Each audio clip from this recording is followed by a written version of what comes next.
Okay, good evening, folks, guests, friends, presenters, delegations. It's my honor to welcome each and every one of you to the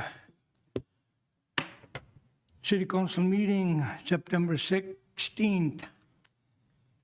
Most of the council members seen a orange color agenda. It's to recognize Truth and Reconciliation, dedicated to the group, as it's the last meeting of the month.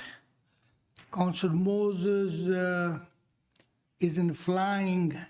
He hasn't been on yet. Oh, he's on. Excellent. That's good. Good. Welcome, Councilor Moses. So he's joining us through the Zoom. And I'm honored to acknowledge the land title. We are gathered in the William Lake First Nations people. And I wanted to thank and appreciate the chief, elders of the nation, allowing us to do the business in their territory. Adoption of the agenda is on the line. So second.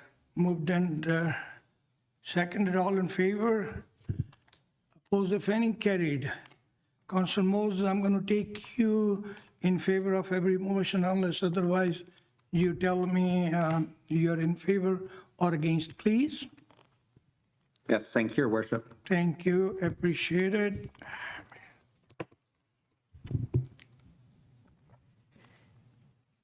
The regular minutes of the council meeting on August 26th in order, please. Moved and seconded. Councilor Delaney, Councilor Flashfuller. Any addition, deletion? Hearing none, all in favor? Carried. Well, it's once again the time of the year. City of William Lake, being a hometown of Rick Hansen, we had a policy we would give the award to the one organization, public building, churches, depends. And we had accessibility committee chair and some members here. They do all the work for the city. They're the advisory committee to the city council. And I will request them to come forward. Then I announce the name. Let them announce the name. Maureen, please. Councilor Nelson, could you turn the microphone on, please?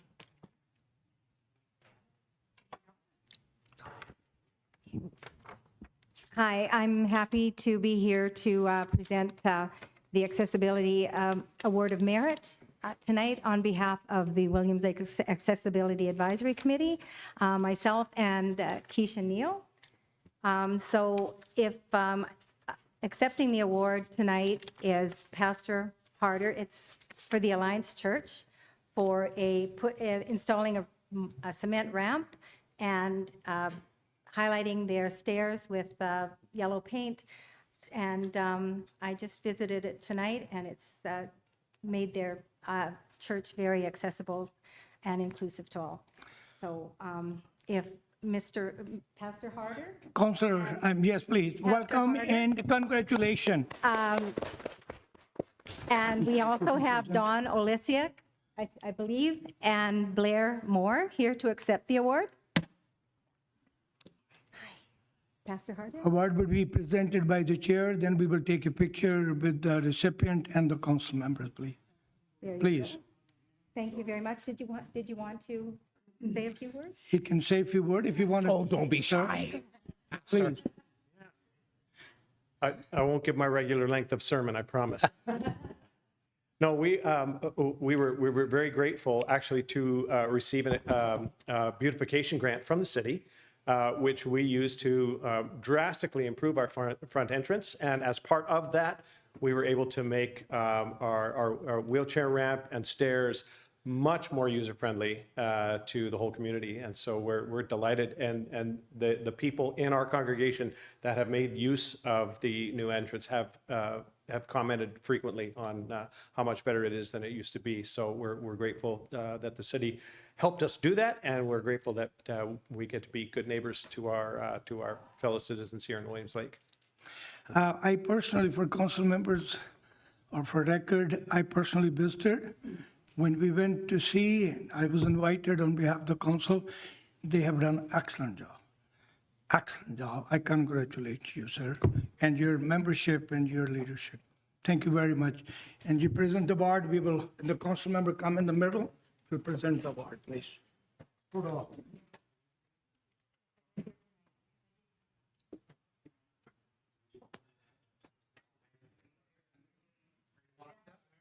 In the back? Yeah, come in the back. I'll bring them. Yeah, I'll bring.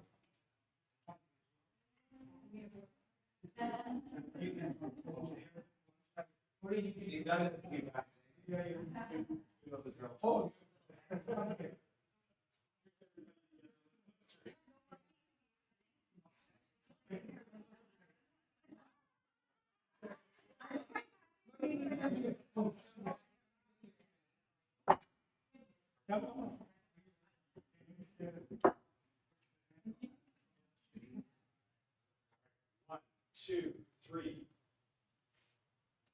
Now, is it okay if I take the picture, put it on the page? Thank you. It's a promotion. Well done, sir. I really congratulate you. Thank you. Thanks. All good.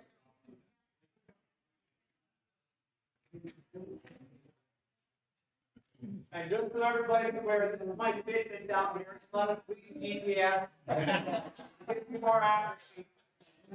I know I get into a lot of trouble, but trust me. GPS, yeah. Somebody will be making a comment tonight. No, it's a great inspiration for others, commercial building, public building in the community. Rick Hansen being born, not born but raised, and being hometown hero, and we always follow. William Lake is almost on record one of the most sidewalk being accessible, being building, being wheelchair accessible. So council staff is working together, but it's you, the community, who help us. Doesn't matter what we wanted to make the policy, like I always said, it's not Mayor Rather or my council or staff doing all this, it's all of us. And court is next in line. And for your yearly update, please join me by clapping. Usually we don't clap.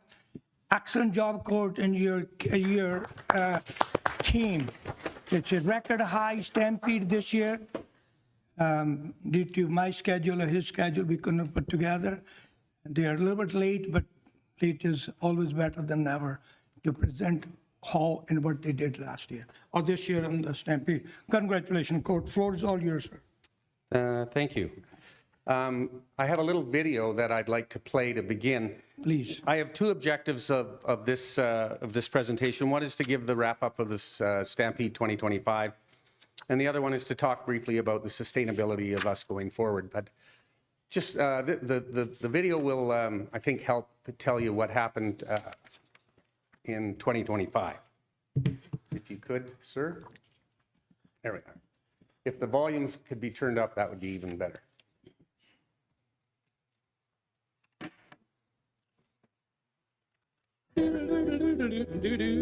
At the Williams Lake Stampede. Come along, friend, and see part of the last frontier beat. We'll pack our gear and head for the rodeo. And we'll camp outside of town, right next to the big fairground. Gonna see the sights at the Williams Lake Stampede. Coming from Sugarcane, Horsefly, clean out to Live, Prince George, and Gwinnett. Coming from Soda Creek, Caspi, Anaheim, Biloxi, what you know dirt and well. They'll come from far and wide to have a little drink and watch cowboys ride. Do at the Williams Lake Stampede. Bronx from all the hill, they'll test the cowboy skill. We'll watch them ride those mean old Brahma bulls. We'll shake hands with old friends and we're glad to see you again. Gonna meet them all at the Williams Lake Stampede. There's a pretty girl I know there, big brown eyes and long black hair. The guitars play, we'll dance beneath the stars. But at noon when I awake, I might feel my forehead ache. From the night before at the Williams Lake Stampede. Did we see Scott in that last shot? Jeff Moore helped me put that together as a little wrap up to the Stampede 2025. We had over, as far as the rodeo event, we had over 350 competitors. We had a payout of about $215,000, which ranks us about third behind Ponoka and Strathmore as professional rodeos in Canada. So we are on the national map as far as rodeos go. As you saw in the video, 1,700 or 17,500 spectators. Those were ticket sales. If we include the VIP side and the box seat side, we probably had 20,000 spectators that attended our 4-day event.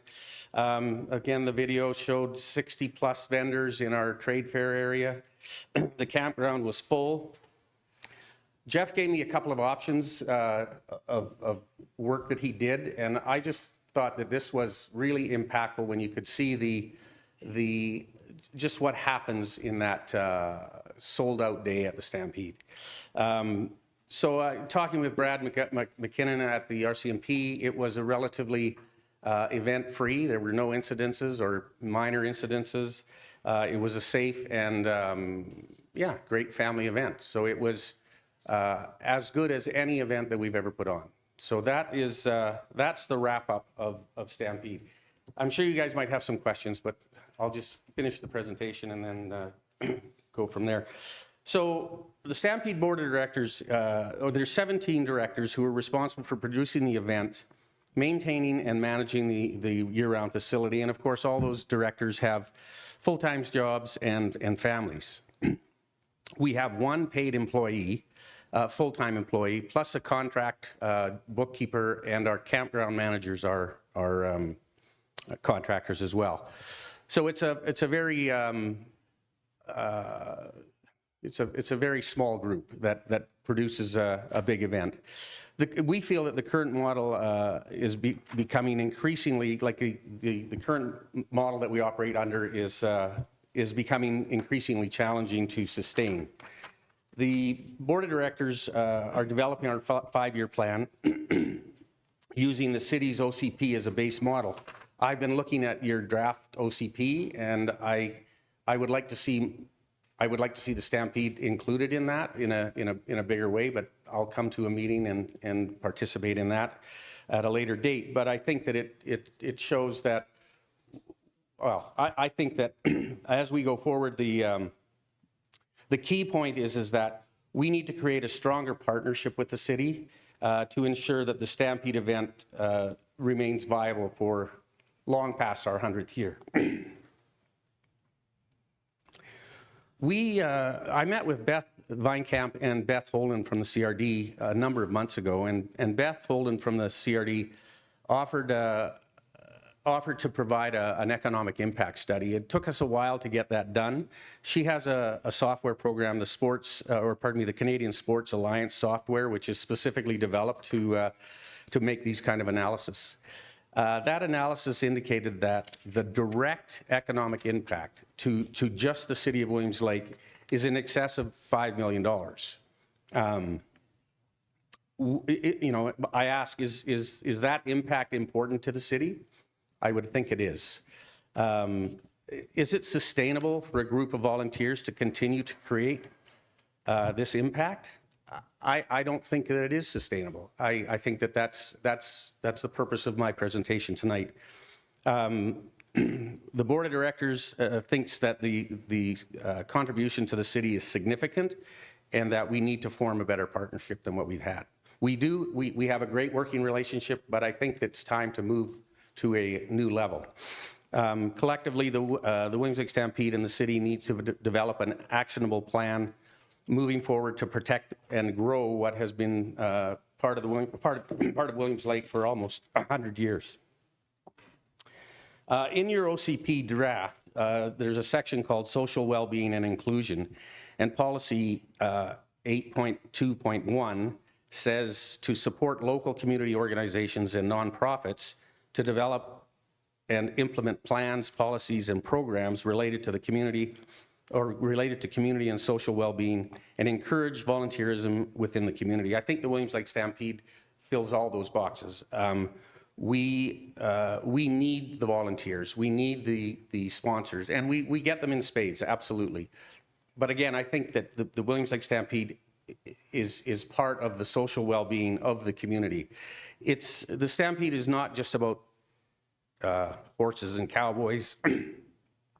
It's about the community's cultural resiliency, as seen in how the event brings people together and celebrates shared traditions. Each year, neighbors, families, visitors gather to participate, strengthening bonds and preserving the heritage that defines Williams Lake locally, provincially, nationally, and internationally. I'm not sure this is correct, but I believe that the city or the village of Williams Lake was incorporated at about the same time the Williams Lake Stampede started. We're about the same age, somewhere in that 90, 98, 99 years. So that brings me to the idea of working together collaboratively. My idea is that we form a relationship where we're communicating more regularly, and we do need to talk about the 100th coming up. Does the city want to be a part of the Stampede celebration for its 100th? I think probably yes, and we need to start that planning now. The Board of Directors has identified three main challenges. I mean, there's many challenges, but three that we need to address. One is director volunteer burnout. Since 2020, there's been a decline in the number of volunteers, and it's everywhere. It's across Canada.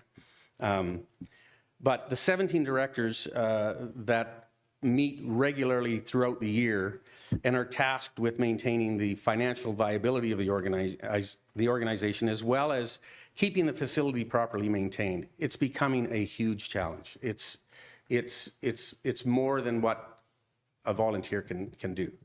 A low estimate would be that the number of hours that Stampede directors contribute is equal to 34, 45, or 40-hour work weeks. I mean, it's a lot of work, and it takes a huge commitment. So that's becoming more and more of a challenge. The other thing is the financial stress.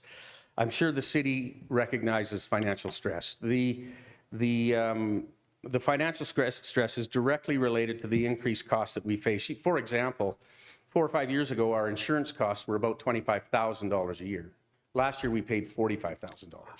And that's a whole separate conversation that we need to have. But it just gives an example of one of the things that, one of the costs that we're faced with, and we can't do anything about it. And we met a couple of ladies from Cloverdale who produced the Cloverdale Rodeo. It's not the same as Williams Lake, but it's the same as Williams Lake, which sounds kind of weird. But those ladies said to us, you need to engage with your city and get them involved. The city of Cloverdale, we're not asking for this. This is not an ask. This is just a story. But the city of Cloverdale maintains that rodeo facility, and it is a rodeo facility similar to the Williams Lake Stampede Rodeo Arena. So that the city maintains that, and the city gives that committee $300,000 a year to produce the rodeo. I mean, it's a significant, but it's a story of what it takes to keep an event like this going. The third, and I've mentioned this before, but the third challenge that we have is the management of the facility. We 17 directors are tasked with maintaining that massive facility, and it's cool when you drive into town and you see this shining, it's a diamond. It's beautiful, but that takes a heck of a lot of work. we have one paid employee. The rest of it falls on the 17 directors and others. There are many business people in town that contribute many hours to us, but the question again, is that sustainable? So the Stampede Board of Directors we're committed to developing and improving our working relationship with the City of Williams Lake to enhance and maintain the amazing and famous Williams Lake Stampede. We ask for your support in this regard and look forward to having regular meetings. That's the key, is that we need to meet regularly and we need to know who that point person is. To collaborate with the city staff to foster a stronger relationship that's needed to succeed moving forward. That's the presentation. Those are the numbers. Essentially we need help of some sort. Any questions? Well, we appreciate your effort and the board effort. Self-praise, no recommendation. I totally realized that I was part of your team one day. Right till age 14, I did the best I could do as a city rep. That time, Mayor Nelson, now Councilor Nelson, he appointed me there. And my one commitment to him was, I'm only going there if I had your blessing. He said 100%. Similarly, I told Councilor Flashfuller when I appointed her, she got 100% blessing of the mayor's office. I understand your challenges. Reference to the OCP, I made few notes, I'll address them. My request would be make sure, I don't have all the detail with me, but call Beth, be in camp and make sure our staff, and make sure you tell them what you would like to see, but not. Time's running out. Not much time left, and the bylaw would be coming forward. A reference to working together, that is the, collaboratively, that is the mission, unwritten mission for this council, my office. We like to work together, not one organization, but everybody. And I'm so happy to hear from yourself that you want to do the same thing. Our relations are the best with the provincial government, federal government, regional district, First Nation, you name it. And that is all because we wanted to work together. Other day, I didn't tell anybody. I'll open the can of worm right now. I received the phone call from hospital that we do not have a gynecologist here for 2 weeks.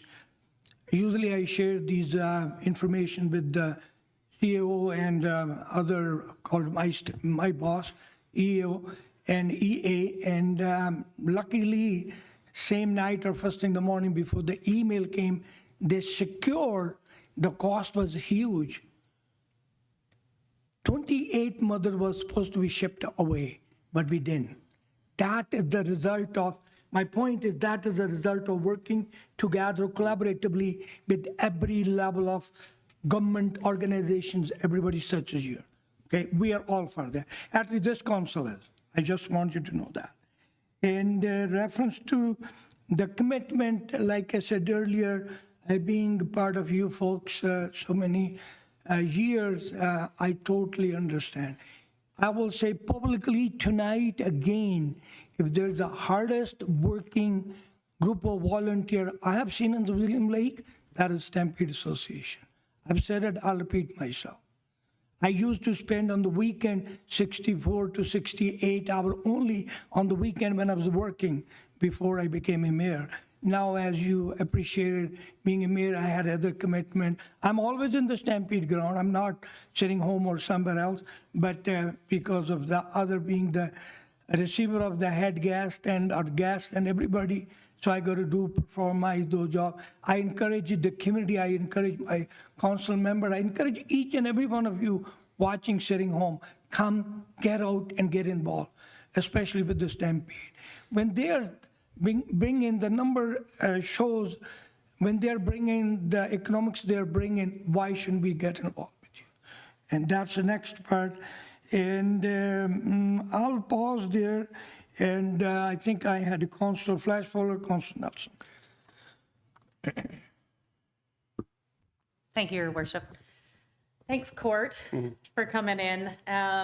As Mayor Rather indicated, I've been a liaison for you guys, and it's been a really amazing position for me because it gave me so much insight and in exactly like what Mayor Rather's saying is how committed and how much you guys care as a nonprofit for this community and for the event. I've sat in on multiple meetings with you guys that starts at 5:30 and goes till easily 9 or sometimes later. Sometimes you guys go, if you need to leave, Joan, go ahead, because you guys are so deep in multiple discussions. So it is just so apparent the amount of work that you guys do as directors, as a nonprofit for this event. And I also see it in the energy you guys put into trying to continually better the event. Putting the effort in to go, status quo isn't just what we want. We want to make this the best it can be, not only for Williams Lake, but for the province. And I commend all of you guys for everything that you do in that regard, because it is very, very apparent when I'm in those meetings, and it's also very apparent with the event, because it is just continually growing. It's not one of these events that's slowly fading away with all that time. It's an event that's continually still so stable and growing in this community and is still wanted by not only our community members, but provincial and, like you said, national recognition. You guys are doing such an incredible job. So myself, I understand where you're coming from. It is very challenging times for everyone right now because, like you've indicated, costs are continually increasing for all of us in every avenue. But we do, as Mayor Rather indicated, we have to work collaboratively because that is how we get ahead. And sometimes we get so used to doing things the same as they've always been done, we sometimes miss that sometimes we need to relook at something. So I thank you for coming to the table here today and giving indication to my colleagues and to the community of what you guys are doing and what you're needing. And I think that that's great information for all of us. But first and foremost, I want to thank you guys for everything that you do for an amazing event. Thank you, Joan. If I may just comment, I mean, you know, you're right, is that the status quo isn't good enough. Be careful what we wish for, and we're starting to see those challenges. You know, there was a time last year where I felt, does anybody really care if this happens or not? And of course, when you see the grandstands full, and you know, yes, of course it matters, but you kind of feel like I've felt like we're just kind of out there without a whole heck of a lot of support. And I just look at that economic impact study, and I look at what we all know that the Stampede brings what it brings to the community. And yes, there's those residents that say, I leave town, I go to Chimney Lake, I'm not sticking around, blah, blah, blah. But what does it do for the community? The resilience of the community and it is something very special. And we want to see it continue, but we need more than, and I in all due respect, we need more than a pat on the back and a fee for service of 25 grand. I mean, it just doesn't cut it anymore. So that's what we're here for. Scott, I think you were. Scott, Councillor Nelson. Well, thank you very much. I think tonight we're hearing that they're not asking for a handout. They're asking for help. Absolutely. And what they're looking for is to establish and recognize a new model that will help grow the Stampede. And I made some points, and I'll put it into a resolution at the end of the discussion, but I heard you're looking for long-term stability, partnership opportunities with the city, a 5-year plan with opportunities, a tie into the 100th Stampede as a community catalyst, an action plan to continue to grow, the importance of the Stampede as a cultural and key tourist attraction, facilities for economic life cycle, and 3 important things: volunteer burnout, financial stress, and management of the facilities. There's no doubt that the Stampede is part of the fabric, the culture of this community. Absolutely. And we see more and more organizations that we fund within this community to hundreds upon hundreds of thousands of dollars. The arts and grants, or the arts and culture, that's a fee for service. It's $200,000.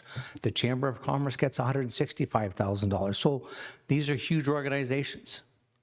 I agree with you. $25,000 doesn't cut the chase today.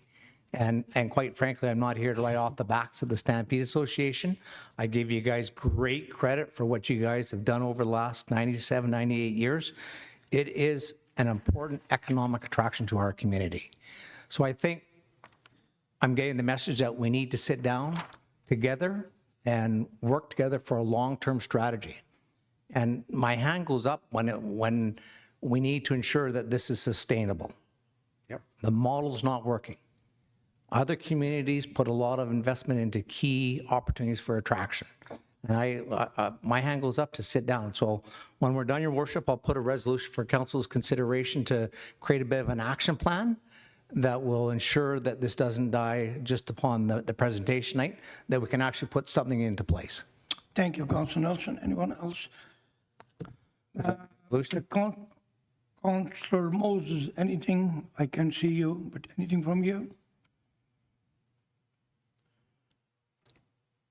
Okay, I'll give you the record. Your Worship, I'm willing to hear Councillor Nelson's motion. Thank you. You betcha. Thank you, Councillor Nelson. Thank you, Worship. And this is going off tonight's update that Court gave us, and thank you very much, Court. That the city received the oral update of Court Smith Stampede Association President, and further council requests staff to set up a meeting with the Stampede Association and council and staff with the goals and objectives to, 1, long-term sustainability, 2, long-term partnership opportunities, 3, 5-year plan opportunities, 4, tie in the 100th Stampede as a community catalyst, 5, action plan to continue to enhance and grow the Stampede, 6, the importance of the Stampede as a cultural key tourist attraction, 7, long-term facilities economic life cycle, 8, volunteer burnout, 9, financial stress, 10, management of the facility. I hope you have written down all. I did, Your Worship. Thank you. Could you bring it to the manager, please?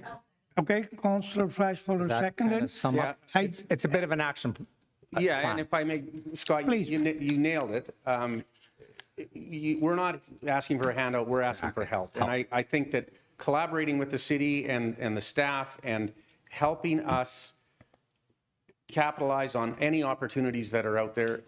Your comment about some of the other nonprofits that have, massive input from the city, financial input, that would be wonderful. And I hope that that can become one of the end goals here, because with that, we can survive.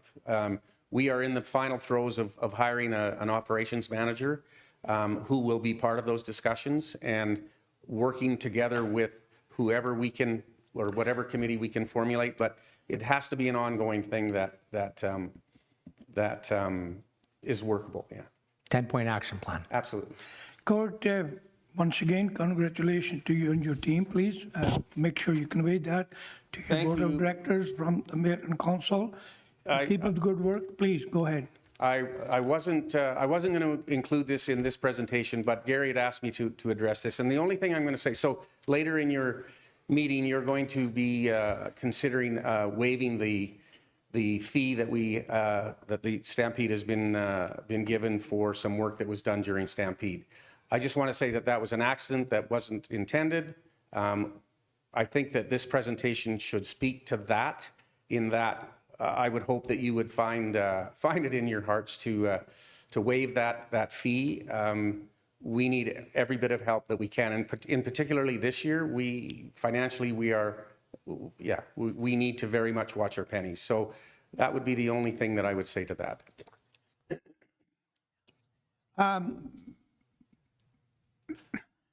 The report you did is 100% positive news for the community, for the region, for all of us.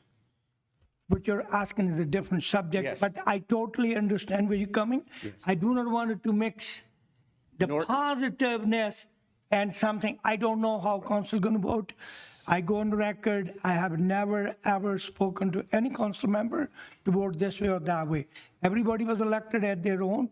I'm going to let them to have a free vote. Absolutely. Unlike the parties do, there's no political party here or affiliation. Everybody would vote.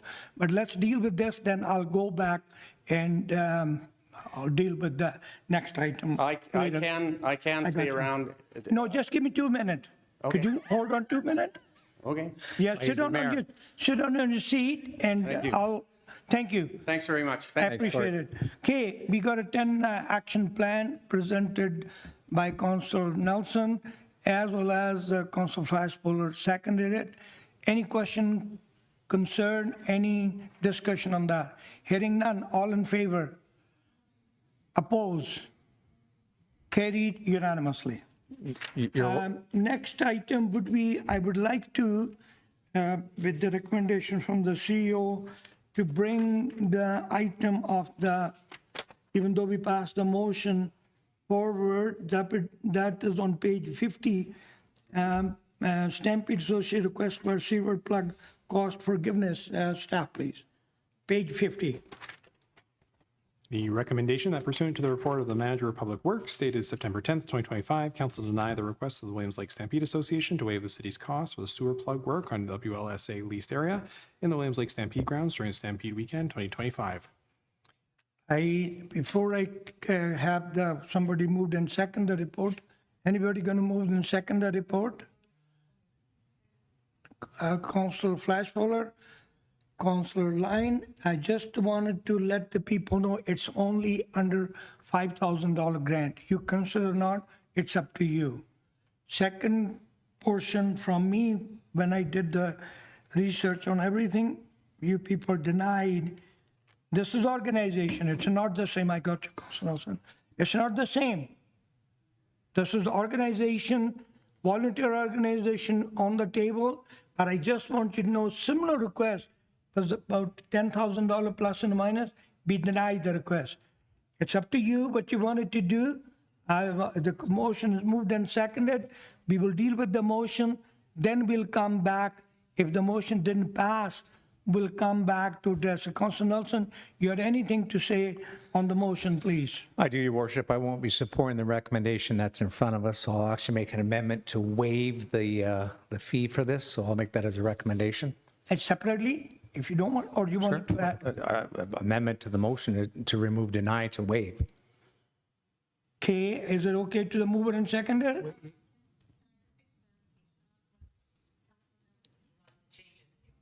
Where we'll pay for it. He's saying we will pay, you are saying recommendation is to deny the request. Yeah. And Councillor Nelson is moving that we waive that.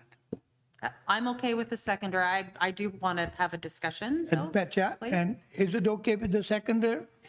Thank you. Go ahead, Councillor Flashpoller. Thank you, Your Worship.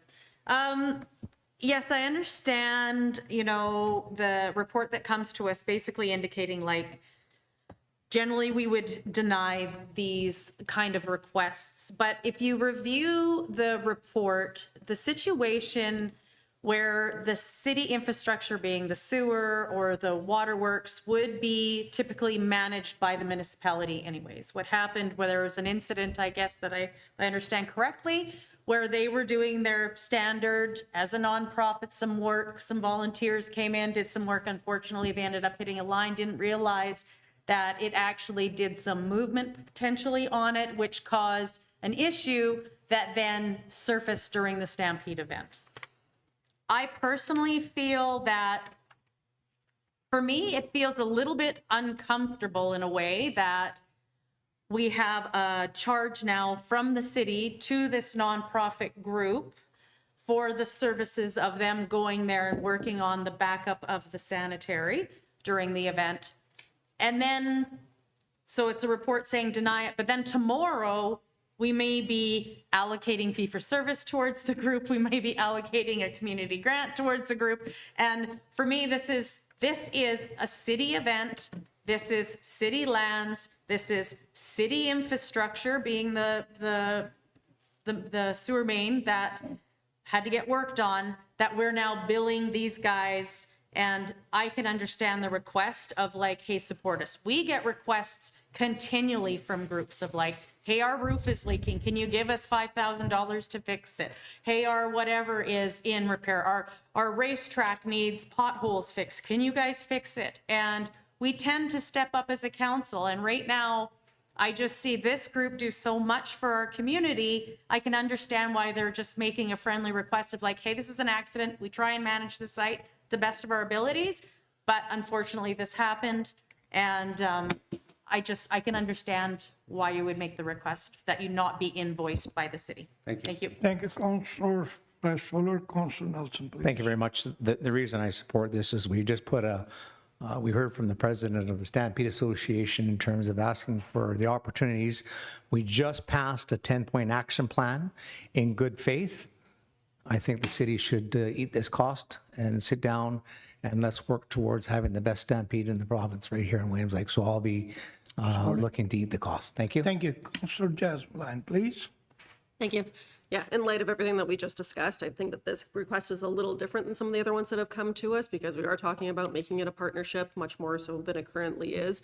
And this is a good step towards that. As much as I'm usually the first person to say, no, let's tighten the strings because everything, this is one I can absolutely understand. I'll take a kick on the can. It's very easy when you're sitting on those 6 chairs to say yea or nay. It's very hard on this chair. This chair is pretty warm. Councillor Nelson been on those chairs. You people know that it's hard for me. I got to watch what I say. I will support you, Kurt. The reason is this is city property. We have leased you. If it was otherwise around, I would have not supported. I'm going to support that fee be waived because it's our property. We have leased you. We heard the numbers and record and what you're doing. And like I mentioned the other day, it's my duty to do the research on every item and let the council members and the staff and the public and the audience know what we are doing, why we are doing. What we did was, it was a private property month back or plus and minus, or could be the last council meeting, and we rejected that request. And that request was rejected because it was private property, and this is a city very own property. So I'll be supporting the amendment. Councillor Moses, you got anything to say? Hearing none, all in favor of the amendment to waive that the bill 4,900, whatever it is total, be waived. All in favor? Against, if any? Carried unanimously. Motion as amended. Thank you very much. Motion as amended. All in favor? Oppose, if any? Carried unanimously. Thank you. You won't receive the bill now, and good luck. And convey our best wishes to your board. We will be in touch. Thank you, sir. Thank you, guys. Thanks very much. And going back to the regular agenda, general government A, the computer checks, please. The recommendation that the accounts payable, computer check, and EFT listings dated August 28th, September 4th, and 11th, 2025 be received for information. Second. Moved and seconded, all in favor? Question, if any, carried unanimously. Item number B, email poll of council for Council Bain for FCM application. Recommendation that pursuant to the report of the corporate officer dated September 11th, 2025, the email poll conducted September 3rd to 4th, 2025, authorizing the following resolution be ratified. Whereas the Federation of Canadian Municipalities represents the interests of member municipalities on policy and program matters that fall within federal jurisdiction, and whereas FCM's board of directors is comprised of elected municipal officials from all regions and sizes of communities to form a broad base of support and provide FCM with a united voice required to carry the municipal message to the federal government, and be it resolved that this council of the city of Williams Lake endorse Councillor Sheila Bain to serve as a committee member on committees of the FCM's board of directors for the period starting in June 2025 and ending at the end of the current council term of November 2026. And be it further resolved that the council assumes all costs associated with Sheila Bain attending FCM meetings. Council Bain. So moved. Moved and seconded. Council Bain, please. Thank you, Worship. Thanks, everyone, for the support and for knowing that I'm not trying to be a big money item, obviously. So the UBCM does sponsor this, and I know that Councillor Moses has had the opportunity, and I did talk to him because he was not going to go again for another role. So if it does, it is not my goal to spend any money. Hopefully UBCM will cover any and all costs, and there's no guarantee I'll get onto a standing committee anyway, but it was just I've never attended one and thought since I'm done with the NCLJ. But thank you so much for the report. My intent is not to cost us any money, though. Thank you. And my philosophy is any council member wanted to go above and beyond their councillor duty, I, from my office, support 100%. When Councillor Bain called me, talked to me, I told her she got the 100% blessing of the mayor's office, and I'm glad every council member, whoever was available, and supported that, because this gives us an upper hand. These council members go above and beyond their line of duty, being in council or just attending meeting in town. No, they go talk to the minister. They help to make the policy. They help to change the policy, which may not be good for William Lake, but definitely for us central, interior, and north. It makes a big difference. Our name, when they read the name, Councillor Sheila Bain, she would be representative of City of William Lake, Councillor William Lake. That's where the name would come. So I support it, and best wishes and good luck to you and your future endeavors. All in favor? Carried unanimously. And item number C, download of cost, quarter 3. Recommendation that the report of the Manager of Administrative Services dated September 10th, 2025, outlining a summary of the third quarter to date 2025 estimated costs downloaded by senior levels of government be received for information. Moved and seconded. Councillor Nelson. Thank you very much. This was a catalyst that Councillor Delaney actually brought forward. So we started to track our inherent costs above and beyond our budgeted numbers. And this is just to identify key areas in the community. In the first quarter of this year is about $148,000 over in terms of shortfalls. In the second quarter, it was about $173,000. And this last quarter, the third quarter, $196,000. So you're about $516,000 in the first 3 quarters of government shortfalls in social issues, planning issues, and emergency services. The key catalyst to having this in a report form allows us, when we're sitting in front of government next week, we can identify and say, hey, look, here are key areas that you're costing us extra money that is simply not budgeted for. This is a 5% tax increase right here, and we haven't even finished the year out. So you can only imagine that we're probably $750,000 estimated to be on additional costs downloaded onto this municipality. Kamloops is in the millions of dollars. So other communities are starting to identify these costs, using it to their advantage when they're sitting down with government, and that's what we're going to be doing with these numbers. Thank you, Worship. Councillor Delaney, Councillor Bain. Thank you, Mr. Mayor. Yeah, I agree with Councillor Nelson's comments. It's disappointing. It's disappointing when you have people like Court Smith just came and are asking, to help to sustain,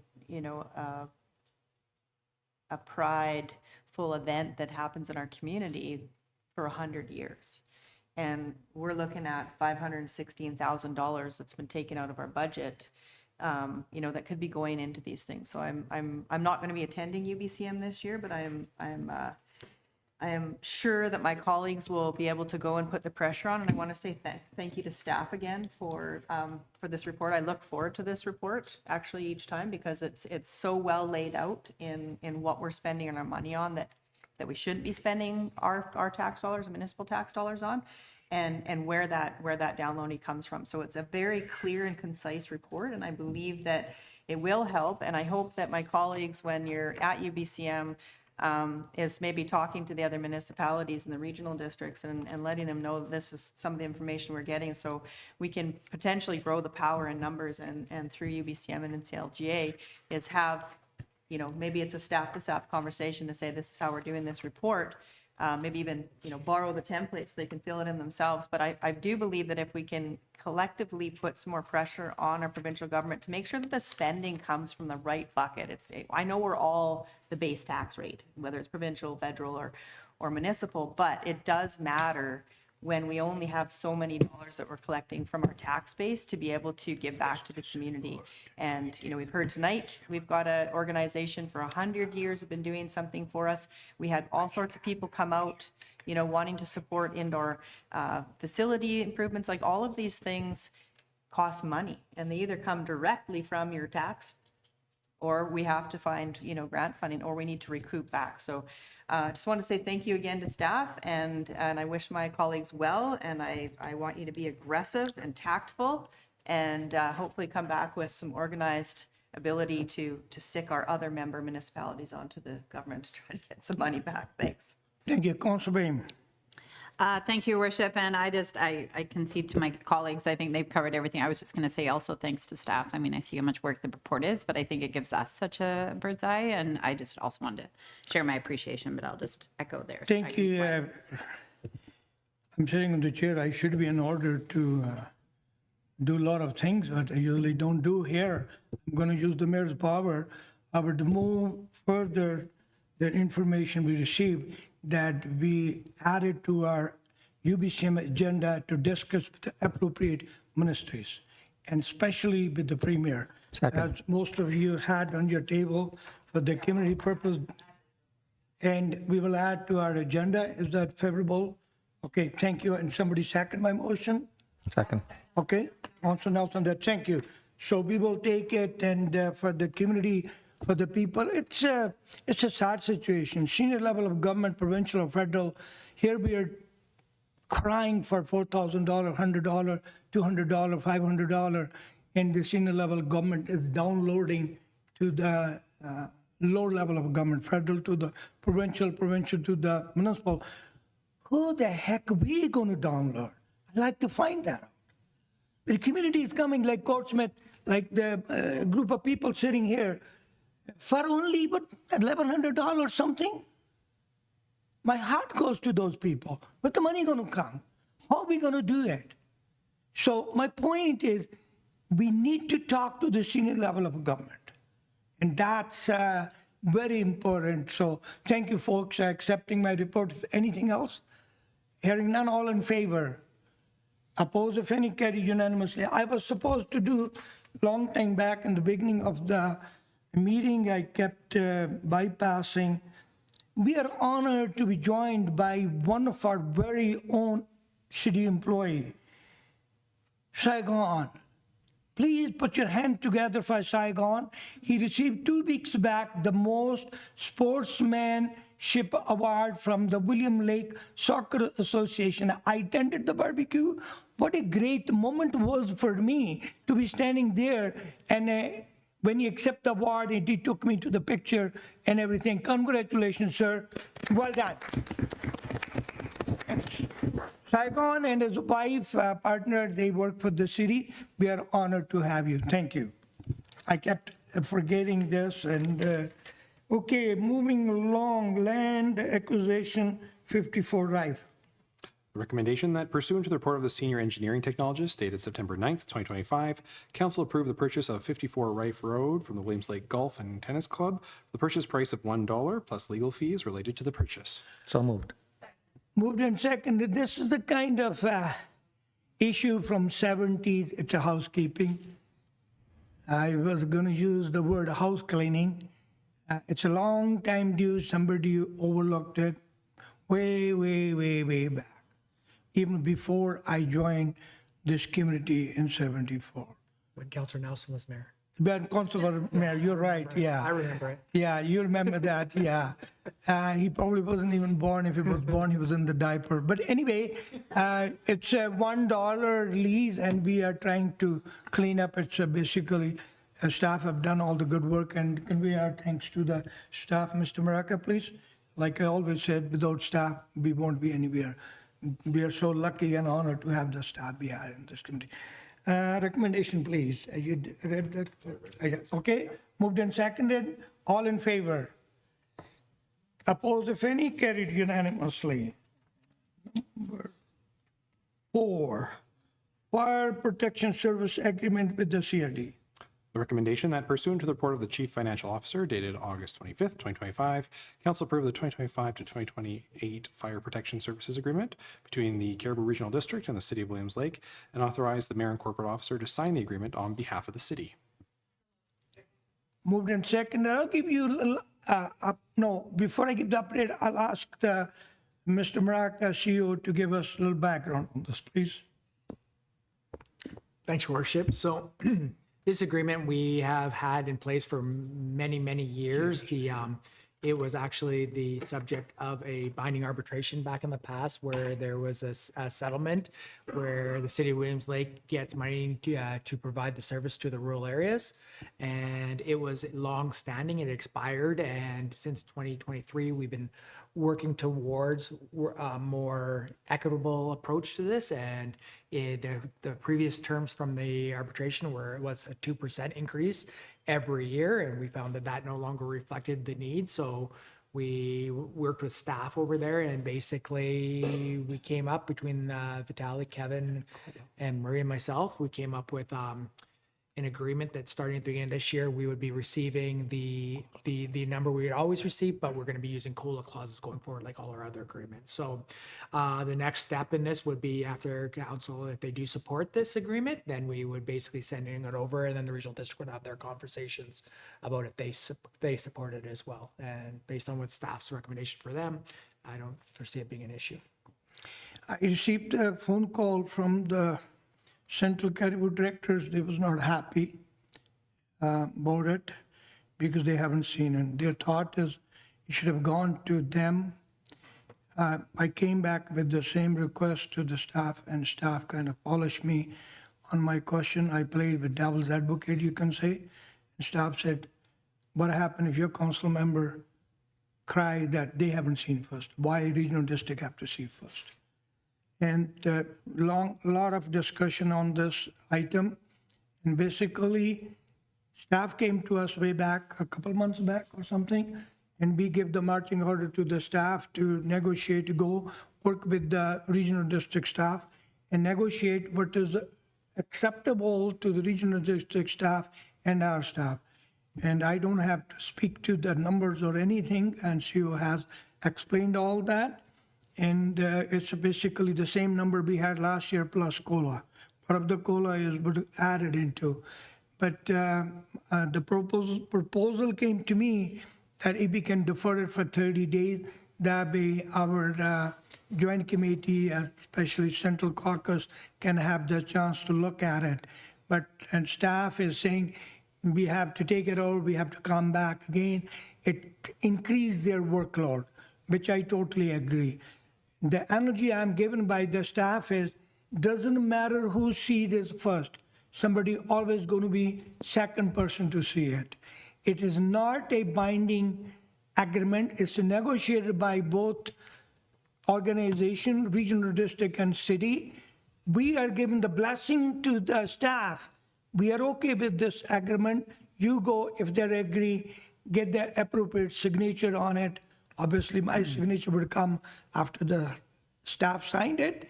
And similarly, the chair of the regional district board and their appropriate staff would sign it. It's not binding. It's up to the regional district board of directors, particularly area D, E, F. If no others involved, whoever's involved with the fire agreement, and it will go to them. If they like it, they would sign it. They will give their blessing. If they didn't like it, we will get the this agreement back to us. Staff would tell us what they wanted to do, what they don't want it to do. And that's what it is. All, Councilor Nelson. Well, it's exactly what it says. It's a fire protection service agreement. It's an endorsation that the staff collectively have worked together with the Caribou Regional District and the city staff. I support the recommendation. I support the fire protection services agreement. So politically, I just want to put my hand up and say thanks to both levels of government working closely together to get this in front of us, to get it done. So we're giving our nod. The politicians across the way can have a look at it, but from a city perspective, I think it's absolutely fantastic. Great work done. Good job. Anyway, thank you. Anybody else? Hearing none, all in favor? Opposed, if any, carried unanimously. And next item is Committee of the Whole recommendation, shop hoist update, please. Committee recommendation that pursuant to the Committee of the Whole Council Report number 26, 2025, the report of the Procurement and Asset Coordinator dated September 4th, 2025, regarding an update on the breach of contract for the purchase of a mechanical shop hoist be received for information. Moved in second, just information only, Councilor Nelson. So Justin Souls operating his BH overhead crane services is trying to stiff the city for $50,000. And that's what it gets down to. So we're publicly brought this out because we now have to pay another $41,000 to complete this because it's a safety issue. And Justin, we're coming knocking for our 50 grand, bottom line. Thank you. Thank you, Councilor Nelson. All in favor? Opposed, if any, carried unanimously. Permissive property tax exemption, review next term bylaw development. Committee recommendation that pursuant to the Committee of the Whole Council Report number 27, 2025, the report of the Chief Financial Officer and Manager of Finance dated September 4th, 2025, regarding the next term permissive tax exemption bylaw development be received, and the following recommendations of the Committee of the Whole Council be endorsed. 1, that staff be directed to develop a permissive tax exemption bylaw with a 3-year term. 2, that staff be directed to report back on options for capping the 2026 permissive tax exemptions at approximately $200,000. 3, that no late applications be considered for the 2026 permissive tax exemption bylaw, and that policy be reviewed prior to the next permissive tax exemption bylaw to clarify deadlines. 4, that staff be directed to include city-owned/leased properties with a 100 exemption in the 2026 permissive tax exemption bylaw. And 5, that staff be directed to maintain the past practice of providing a 1-acre exemption for lands around houses of worship. These are the 5 resolution recommendation was given by the council committee of the whole last week. Some of the people sitting in the audience or watching us from the home. Council work every Tuesday. We work around the clock, but every Tuesday we had a meeting most of the time. Last week was committee of the whole, where all the hairs are pulled from each other, debated, laundry work done. You say whatever you want to say. That's what the work is done. And this is tonight is a show. We just come here. Basically, council made the recommendation either unanimously or majority, however they work.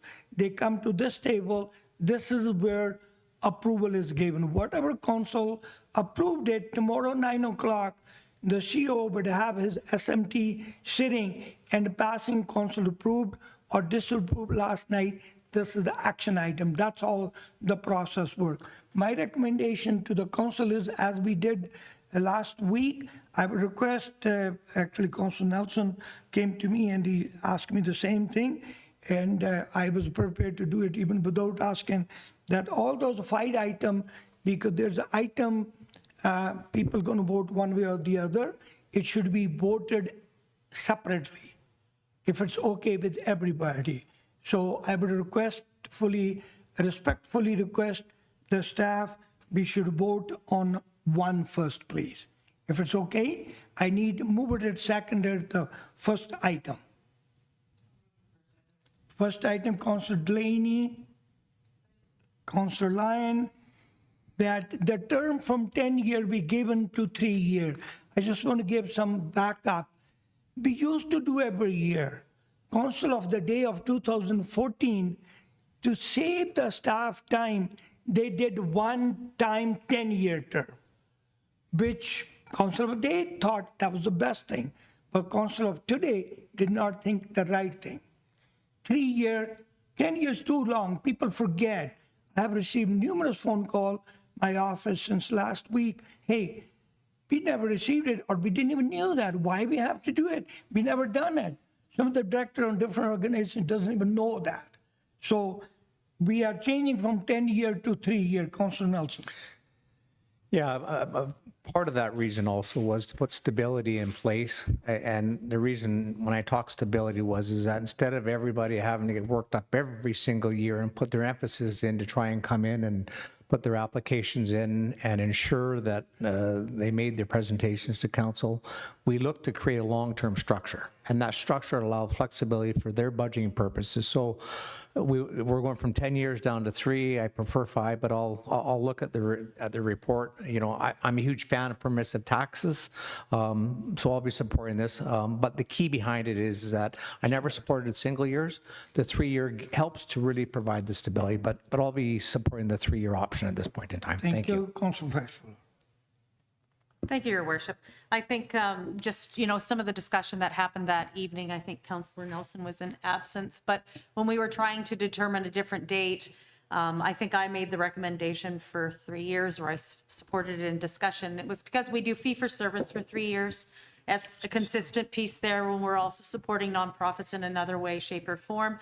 Also, I think a 3-year makes it so that one of the things we were talking finances that evening, just as much as we're talking about permissive tax exemptions, and finances are we've got some pretty big topics and things that look pretty imminent in front of us. We're learning a lot of stuff, especially now that we're doing some asset management, and there's things that are getting identified that are going to be costs that are going to be coming. We know that the water treatment plant is a huge cost to this municipality, and it has the potential to be substantially more. Costs keep going up so rapidly. So when we're looking at those finances, we have to really start looking at potential change. And when you make a big decision like permissive tax exemption, you are now saying that you're not going to receive this income for this municipality to be able to maintain itself. And if we get to a point where we need that extra funds, because we're getting this provincial download, because of all these other things that the costs go up, but we're not growing as a municipality, a 3-year term makes it so that if we need to make some hard decisions or different decisions, then we can. We want to support everybody, but there's only so much time that you can support everybody. So I think that was another thought that evening. Thank you. First, I'm remember on the subject for term, I supported 3-year because of consistency with the other applications, something like that. Now, Councilor Nelson, you want to speak to the term or something else? It's important to understand, I fully support the permissive tax exemptions. There's 34 applications contained within the report from staff, close to $300,000. This will be one of the last areas that I will personally be cut from. There are 34 key organizations, nonprofit organizations in this community. If we give them $1, it's worth like giving $10. So it's a value that I look at that we're getting 10 times the amount. So a $200,000 to $300,000 is like $2 million of opportunity for us. So this is the last place that I will look to cut and really trim up our budget. So I know this has been ongoing for 3 years. We're now starting to walk into this area, and it will have profound impacts on our non-profit organizations if we start cutting out the permissive tax exemptions for these organizations. Thank you, Your Worship. Thank you, Councilor Nelson. Councilor Bain, please. Can I just clarify, are we still just on one? Okay, because we aren't even into all of it. Can we just talk about the 3-year term? So for me, Yeah, the I 3-year appreciate term, it. Your I was gonna Worship, say, as far as just the 3-year, I know, I not appreciate it. the actual 3 year. permissive tax, if we're doing it line by line, I don't need to do all of it Point in the well first taken. one. So the first one, the 3-year term, I think the discussion was that like the other ones we do, the fee for service and that, like 10 is just too long. People forget about it. They do like, and there could be other ones to apply. I'm still in agreement with the 3-year term. So back to the just Well, point debating. well taken, I like point of Councillor. order, just the 3-year term. Yeah. Is there any more discussion on just Yeah, that? that's a separate.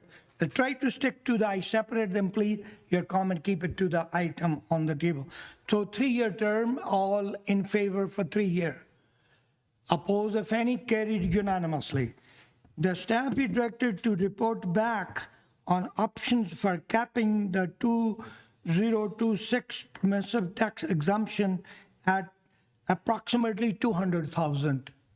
I need moved or seconded. Councillor Delaney, Councillor Bain. Any discussion? Councillor Delaney. Thank you, Mr. Mayor.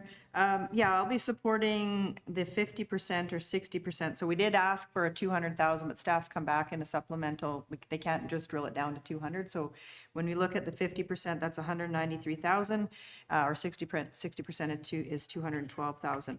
And I will say, I don't support permissive tax. I would like to have it not at all and see more money put into our fee for service, because I think the fee for service is where we get a bigger bang for our buck. A lot of these that are on here are publicly funded already, and they're open to the public, but we found middle ground and we had a really good and long discussion at the Council of the Whole. So if I would like to put forward the recommendation that if we're staying within the 200,000, that it's 50%. Unless somebody wants to make another recommendation, but that's where I'm sitting. You're 200 and or 50%? You need percentage. Anybody agree with 50%? Okay, well then I'll make the. Okay, the 50% is off that, hold on guys, please. 50% is off the table. I'll come to you when the time comes. I got a Councillor Michael Moses on the line, please. Councillor Moses. Thank you, Your Worship. Yes, I'm in the same thought processes here as Councillor Nelson, where I truly believe that taking money away from the nonprofits is the last place that we should be looking to cut our budget. There are plenty of other places that we can make our budget more manageable and not dramatically affect our community in a way such as this. One of the things I would really like to point out in regards to lowering the tax exemption percentage is that we are doing this to them on a very short notice, aka no notice at all. I don't believe that's fair to them. We've had comments from some of my colleagues. I believe it was Councillor Lyons who pointed out before that when we make it so that these nonprofits' budgets get affected in a way that they're effectively losing money, we're going to lose some of these nonprofits permanently, as in they're going to shut their doors and close down. I think in our community that is really run off of the backs of volunteerism and off of the backs of nonprofits that are really helping out our city, helping out our community, keeping it safer, keeping it cleaner, and providing a lot of the services that we've really grown accustomed to, including ones that we just had presentations from earlier in this very meeting.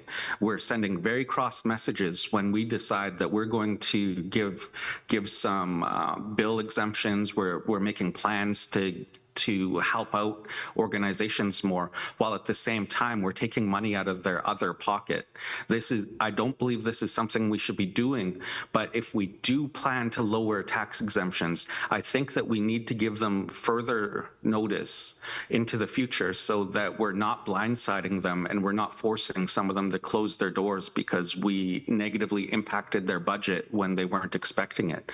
So I would make the motion that we continue giving 100% of the tax exemption this term, which is a shorter term. We've already determined that it will be 3 years instead of 10 years.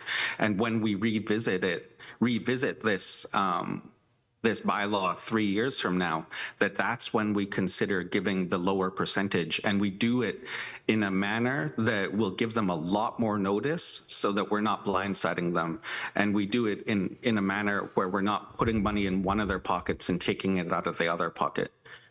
So I'm not in favor of lowering the amount that we're helping the nonprofits in our community. And I think that if we are to, we need to do it with more notice. Thank you, Your Worship. I'll second Thank his you. recommendation, Your Worship. So you're saying leave it 100%, that's a motion? No, okay, we are 200,000, we can take the motion percentage here. So, yes. Yes, and to be revisited hold on. when the term ends. Councilor Moses, hold on, let me get the clarification, please. So currently it is Thank you, Worship. it is the cow recommendation, which was just for the 200,000, but that's really just asking for the report that you have in front of you. So, I mean, there's that motion on the table, but there is not the 50 or 60% or the 100% on the table yet. So, Staff would prefer the percentage rather than dollar? yes, we found that was harder to get as the report. Percentages better? But all I'm saying is that the wording that was in the resolution I is got merely that. asking for a report. that you- So Council Moses moving 100% support rather than dollar. It's a motion, I need seconder. Second. Councilor Nelson seconded. Any discussion on the 100%? And that's for 1 year until we can review it. 3 years. 3 years? The term we agreed 3 I'm years. even happier with 3 years. It's one of the rare opportunities that I can hold hands with my colleague across the table and Good champion thing. the nonprofit I'm glad you're organizations. walking together. I'm glad you're walking together, agreeing to disagree. Anybody, we have done 3-year term. Anybody want to speak for 100% for or against? Councilor Bain, you're next. Yeah, I can't support that. I actually would support a year, but I can't support 3. I need to look at other options. When we were at the meeting, we discussed the fact that we need a cap on this. This is going to be an increase of huge amount. Councillor Nelson the discussion, just for your information, was regarding still doing the 250, but the other going to fee for service. So asking them to reapply or adding it to the fee for service so that we can 100% see where that money goes locally, and to put a cap so that the money spent was the money we're getting from, that we've talked about, from the money we get, the bingo. Gaming, thank you, gaming funds, having those caps we've talked about in the prior. So that we talked about the fact that we have to have a cap financially to do these. It's not that we want to cut any not-for-profits. I'm all about not-for-profits. We just want to see what. And fee for service, we just think we see a lot more of the details in that. So it will give a different avenue. Now I'm agreeing, like a year I could probably live with, because it will give everybody time to see, we can see how those other avenues look and have that like cap and figure out what that's going to look like with that amount of money. But I am not going to 100%, because our money, we don't have the money to do however much that's going to be to do 100%. I'm not okay with increasing taxation to cover those losses. I'm okay with the budget. I'm okay with a year to get that going. I will not be supporting for 3 years to do it 100%. I need to look at where that, and just putting it off is just putting it off another 3 years. Like it's not okay with me. I think we need to revisit this. It's a 10-year process. I think it's okay to revisit these things every once in a while. And with more people applying for the money, this money's going nothing but up. Thank you. I got Councillor Nelson next. I would amend it from 3 years to 1 year, Your Worship, to accompany my colleagues' comments, recognizing that if we can hold off for 1 year is better than reading them between the lines around the table. So I would, Councillor Moses, I'm trying to find the votes to get the motion passed to save it. We don't have enough around the table with the 3 years, but Councillor Bohm has suggested she would be happy with 1 year. If I'm counting the votes around the table, I think that would give us the opportunity to put a very strong, positive message in front of council within the year. Okay, So I would make the amendment from 3 to 1. everybody hold for a second. Let me get some clarification. So if we go to 3 year, we pass the term 3 year. Now they're saying this particular item will be for 1 year. So Your And we Worship. have to come back next year, So yes, so if the amendment is there, it'd be a 1 year term, so it would have to we come back. come back. Kind of Okay. Motion received for Mr. Maraca, please. So just for clarification to the corporate officer, this would be a 1-year bylaw then, would it not be? Yes. Correct. Okay, thank you. It will be 1 year bylaw. I got moved by Councillor Nelson from 3 year to 1 year. Is it friendly amendment, Mr. Councillor Moses, or I need a seconder? Are you okay with 1 year, Councillor Moses? Yes. You're Yes, okay? thank you, Your Worship. You're okay, thank you. Yes. So 1 year is on the table. I got Councillor Delaney for then Flashpoller, then Lyon.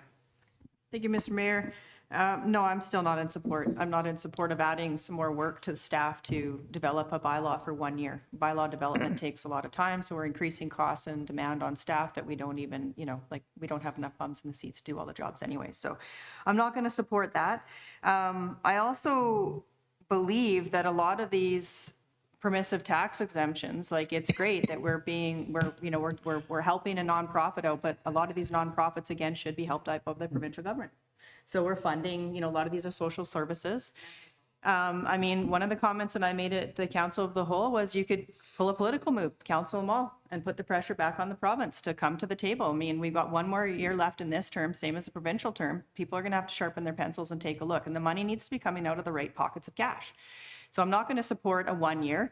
Not only that, but if we've capped at $700,000 for the gaming grant, and this is in the gaming grant, that means that if we allow a 1 year application, we know we already have more applications on this. We were looking at 280,000 with the application that was added to it this last time. Plus there's probably a couple more. So we're probably up around, 300, 320.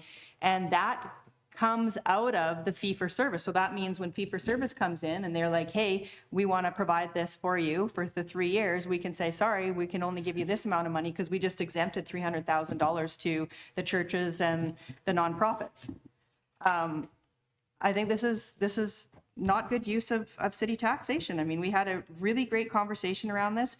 There was the points around the table that even if we reduce this, we now have more money in the kitty for the fee-for-service. It doesn't mean that that nonprofit can't come to the fee-for-service and say, hey, can we get a 3-year contract to provide this? It's, different pot of money, same kind of idea. I'm just not in support. I want a 3-year and I want a cap at 60%. Thank you. Thank you. Point well taken, Councillor Flashfuller. Next, then Councillor Line. Thank you, Your Worship. I really understand what Councillor Moses has brought to the table. I understand that. You don't want to get hit out of left field on something that is a dramatic change, especially if it's been 10 years. So I completely understand that aspect. I also just want to add for the community to understand that within the report and the research that staff did, our community is used to this 100%, but there's a lot of other municipalities that do not do 100%. They do not do tax exemptions, permissive tax exemptions. They do maybe 50%, or they determine how much depending on their tax levy and what's coming in. So it is amazing to say you're going to support nonprofits and try and make it so it's easier for them to operate in your municipality. But it's also very critical to understand that our #1 priority is to maintain this municipality. And there's been a lot of conversations on this table about the costs that are coming at us and projects and capital items that have been continually deferred. We can't just go, hey, we're going to give you guys a whole bunch of money, nonprofits are going to take all your taxes, so you don't have to pay. We'll make everybody else pay. You don't have to pay. But then we push all of these projects further down the road. It is not healthy for this municipality. These are things that we have to realize. And literature that I've read in regards to governance, the one book I was reading, the author stated that permissive tax exemptions can be a slippery slope. If you constantly keep doing it, it just keeps compounding and growing. So your taxes may be going up, the money we need, it may be increasing, but there's a collection of properties. I think Councillor Nelson, you have a property that is on the list generally, that you don't have to pay the taxes because we've just made them exempt. And that is revenue now that the municipality is not getting. And then that makes it so that somebody else has to cover those costs. And that can be impactful, I think, to a whole municipality just as much as it's impactful to nonprofits. So I think for us to be fiscally responsible, there needs to be a point where we start going, we need to make a cap. My colleague, Councillor Nelson, has always identified to the community, we use the community gaming grant funding, which is around the $700,000 to $750,000 area, but that can only go so far for fee-for-service. So I think to be responsible, we need to go, okay, this is how much we can only do, because this precedence has already been set from many, many years past. Thank you. Thank you, Councillor Flashfuller. Councillor Line, please. Thank you. So this just sucks all the way around. I work with several nonprofits. I know how important every penny is, and I do not support 100% exemption. It's a rarity for a municipality to do that. I don't think it's fiscally responsible. I don't even necessarily like 60%. I would be much happier with 50%. All that being said, I will very, very grudgingly accept a 1-year 100% purely for the sake of it being a last second slap in the face for so many places. And then they can plan knowing it is going to be going up in the future, and they can put that into their budget for the following year. I very grudgingly accept that, but I also understand the financial pressure of finding out last minute for some of these smaller organizations. Councillor Nelson, second time again. Thank you very much, Your Worship. I have been an advocate of nonprofit organizations. I stand behind the permissive tax exemption bylaw. It's a tool that helps our nonprofit organizations. And when I just look at the first three, the Caribou, Chilcotin Child Development Center Association, the Williams Lake Curling Club, the Williams Lake District and Seniors Center Society, That's the top 3 right off the list that pops up. Those are significant organizations within our community. We heard tonight from one of the largest organizations in our community, that they need to remodel and partnership harder with the city. There's burnout taking place with volunteers. There's 34 organizations in here that I'm not prepared to kick their knees out in the middle of a fall session to change tax exemption bylaws. We haven't even consulted with them. We haven't said, hey, guess what? We're debating that you're going to get 50, 60%. That's not appropriate. And a time right now when every organization in this community, especially the nonprofit organizations, we know how stretched they are. So I'm full 100%. It'll be the last area that I'll cut. Thank you. Councillor Beam, second time, please. Thank you, Your Worship. Can I just ask staff, when would they go into effect? Like, when is the exact, like, they pay, like, starting January? Like, I'm in September right now, Vitaly, I would refer to that, please. for budget reasons for these places. What is the question? So when will they be paying? Like, if you're exempt, when are you not exempt? Like, it's starting January you start paying, like, on their to the point of Exemption, budgets for these? Yes, the exemption is for taxation. Taxation Until- is due July 2nd, so they simply will not pay the taxes. We will not send them the tax bill.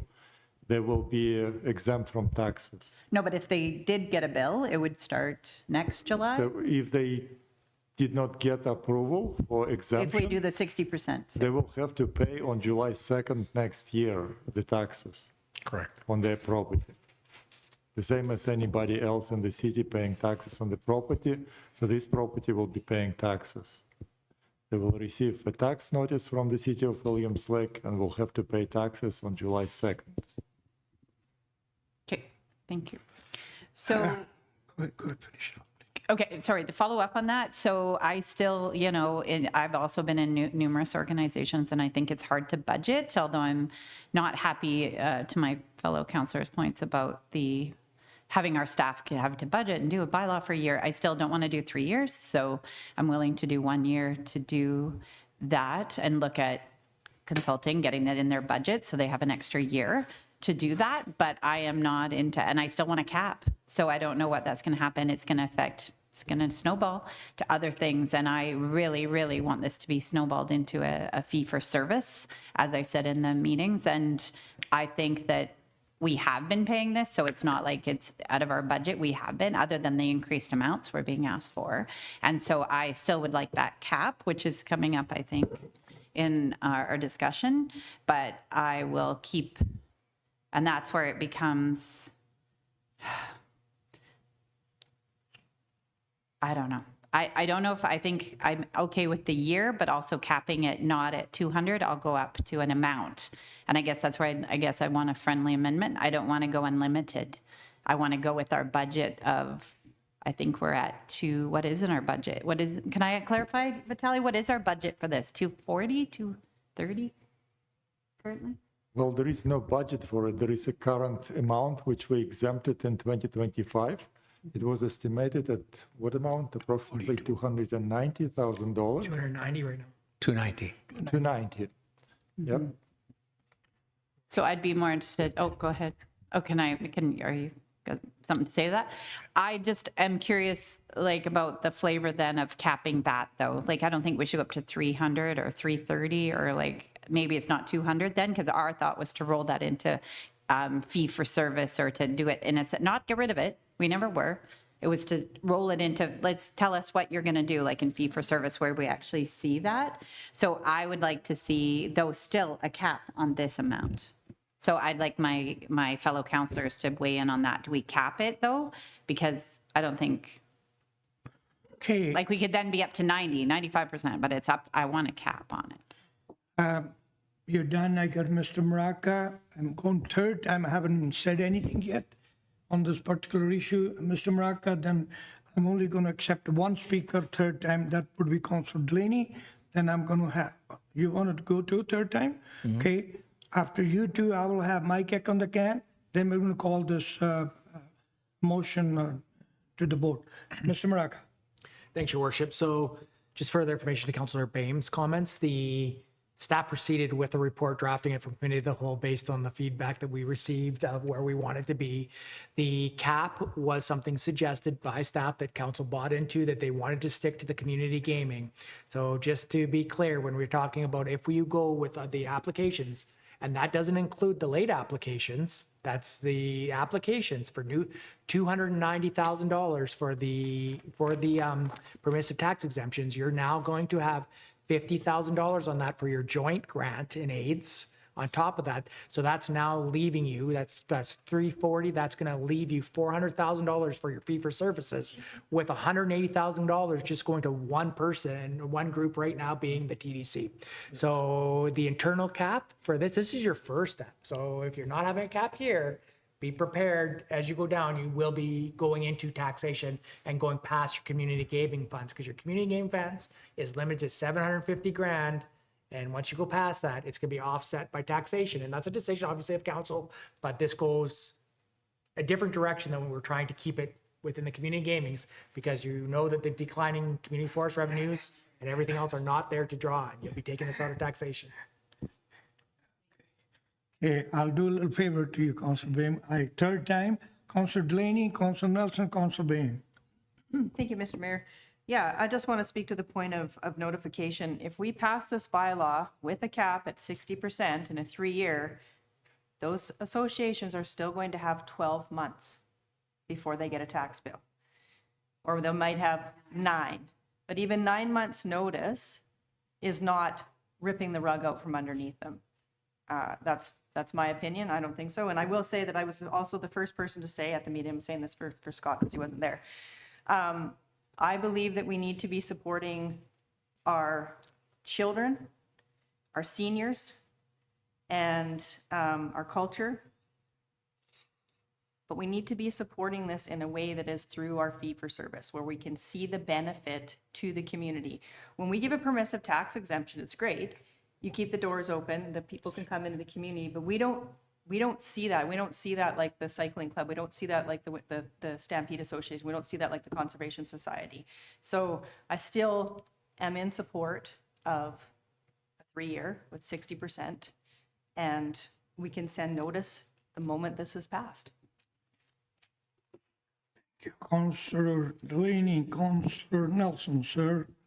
I'm a huge Last time, finish your comment, please. I'm a huge advocate of supporting the nonprofit organizations through permissive tax exemptions. I support the 100%. I believe it's fantastic value going to nonprofit organizations like the Child Development Center, the Senior Center, the Curling Club. Those are key organizations that need community support, that need to ensure long-term sustainability. That's why I support the 3 years at the 100%. It's the last area that we should be cutting. I don't support kneecapping our nonprofit organizations with this policy, and that's exactly what we're trying to do here. So I don't support it. Give them what they deserve, and that's the full value. Thank you. Councilor Bain, last time, please. Thank you, Your Worship. And so I've come full circle to not supporting again. I also support not-for-profits 100%. You give me money and I will support them, but I'm with Councillor Delaney on the fact that I want the fee for service to see, and B, that it comes back to exactly what you said. Why are we doing some of them, like the Child Development Center or the mental health? Why? And that was said the other night, last week. Shouldn't the government be supporting the mental health association? Shouldn't they be supporting things like the Child Development Center? Like, shouldn't government be stepping in? Like, it is another downloading on local government on services that I think should be 100% not funded by our citizens, but funded by government. And so to my fellow councillor's point, to Councillor Delaney's point, it's downloading. It's downloading, and it just makes me angry to think that those are on the list. That makes me angry that is something that I, like, even if I had to do a fee for service and asking the Mental Health Association to do a fee for service, which I would support, by the way, but I shouldn't have to. That should be through the government. That should be a government. The way we're seeing this homelessness, the opioid crisis, those should be funded. The Mental Health Association, seriously, isn't funded? by government? We're seeing it in our budget? That's insane, in my opinion. Absolutely mind-blowing insane. And so to the point of a year thing, but also to come back to us with an application on the fee for service and encourage to do so, I'm going to again support that we get this figured out in the next, and I apologize to staff for that, but I'd like it figured out and figured out how they're going to apply to me for this money, this same money. I am guaranteeing this money. I'm happy to spend $300,000. I just want to cut back on permissive tax, and I want you to tell me how. Like if mental health is coming back with the programs or whatever, but I seriously will be with you at UBCM saying, oh my God, why is this on us? We are going to cut back these guys and we have no idea where they're getting funding. And that I'm happy because it gives us something to talk about at UBCM. And so I will not be supporting this motion. Thank you. I'll take the kick on the can. Now you know why I support you all the time. Going to FCM, going to UBCM, so you have a direct connect with those ministers, premier, prime minister office, and telling them how bad job they're doing downloading. And then you come back, if you tell me, your worship, I won in this area, you'll be my hero. And I'm looking forward to hear from you. Now, reference to very simple term, I don't like cold turkey cutting out. If community does not want it to, you're elected by the community and you do not want it to give tax exemption, I'm all for it. But make sure you give them the time to prepare. Year, 2 year, 3 year, whatever the time this council wanted to, we got 1 year of plus and minus left in our term. You give it notice next year, you go to the voters, hey, I'm supporting this, what do you say? If they like your philosophy, I'm sure they'll love you. If they didn't, they will tell you one way or the other. Second thing, as my colleague, so therefore I'm supporting 100%. I want to go on record. 1 year, excellent time. That will give them a time. And if you work it out, actually, I'm a mathematician. If you work 60% 3 year, you are given away a lot more money, trust me. You can calculate right now. If you give 1 year notice, 100% time, it would be excellent. You can do that. And second thing, as my colleague, Councillor Delaney said, we want to support the children, the senior, and the culture. Trust me, these people are all belong to it. You tell me one church, one place of worship where senior doesn't go that. You tell me one person, one place of worship that parents do not take their children there and teach them, coach them, tell them what is good for the life, what is not. If they should join the place of worship, why they should or why they should not, the pros and cons. So I'm 100% with your point, Councillor Delaney, and I'll continue doing that. The motion on the table is 100% for 1 year. I'm going to take the last speaker, even though I said I won't take it. Councillor Lyon been very patient with me, please. Sorry. Just to ask, if the 1 year 100% passes, can we still put it in there that all these places are going to get contacted, that this could very well change after their 1 year, this 1 year, one-time thing is done, to give them a heads up that it could be very different on the next one? Because that's the only reason I'm even considering this, is just to give them time to plan and get their finances in order. I'm pretty sure the point is well taken. Staff would work on it. Your worship, through to Councillor Lyons, I think if that's the direction that council wants to go, we would probably bring back some review for council to look at for next time, start even earlier, to have council review for the next term of the Permissive tax If this exemption. passes, And then we I'll can- make sure what you're asking to get it done, even though you and me have to sit down for a few minutes and draw a line. Okay? Is that okay? So thanks, Your Worship, to Councillor Lyons. And I think that if that is part of the discussion, I think that the possible amendment, just to say that staff will review this, especially the new ones, just for suitability and accuracy, to make sure everything they're applying for fits the criteria to be a permissive tax exemption, if it goes that way. And I think that that might be a suitable amendment if council wishes to. That is point well taken, Mr. Cope has write it down, and it will definitely be done. Okay, are we ready for 1 year, 100%? All, oh, you want to say something, or you? What did he, go ahead. Motion or an amendment, sorry.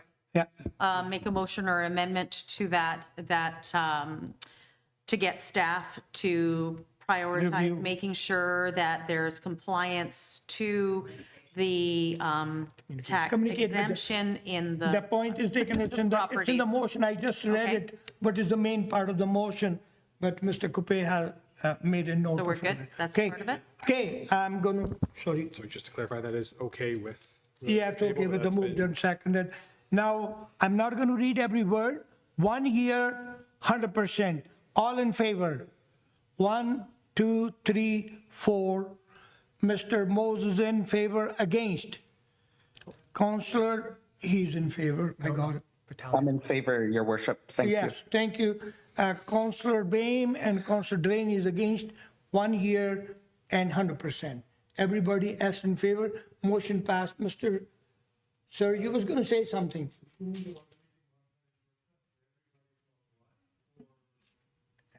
Go ahead. You're, so my understanding of this, Vitaly, is that they're approving 100% of the ones that have applied, with us giving them notice that this could be changing like at 1 Next year, as well as for us to review the applications, in particular the new ones, to make sure that they're compliant with the policies, to see if they are permissive tax exempt. Correct.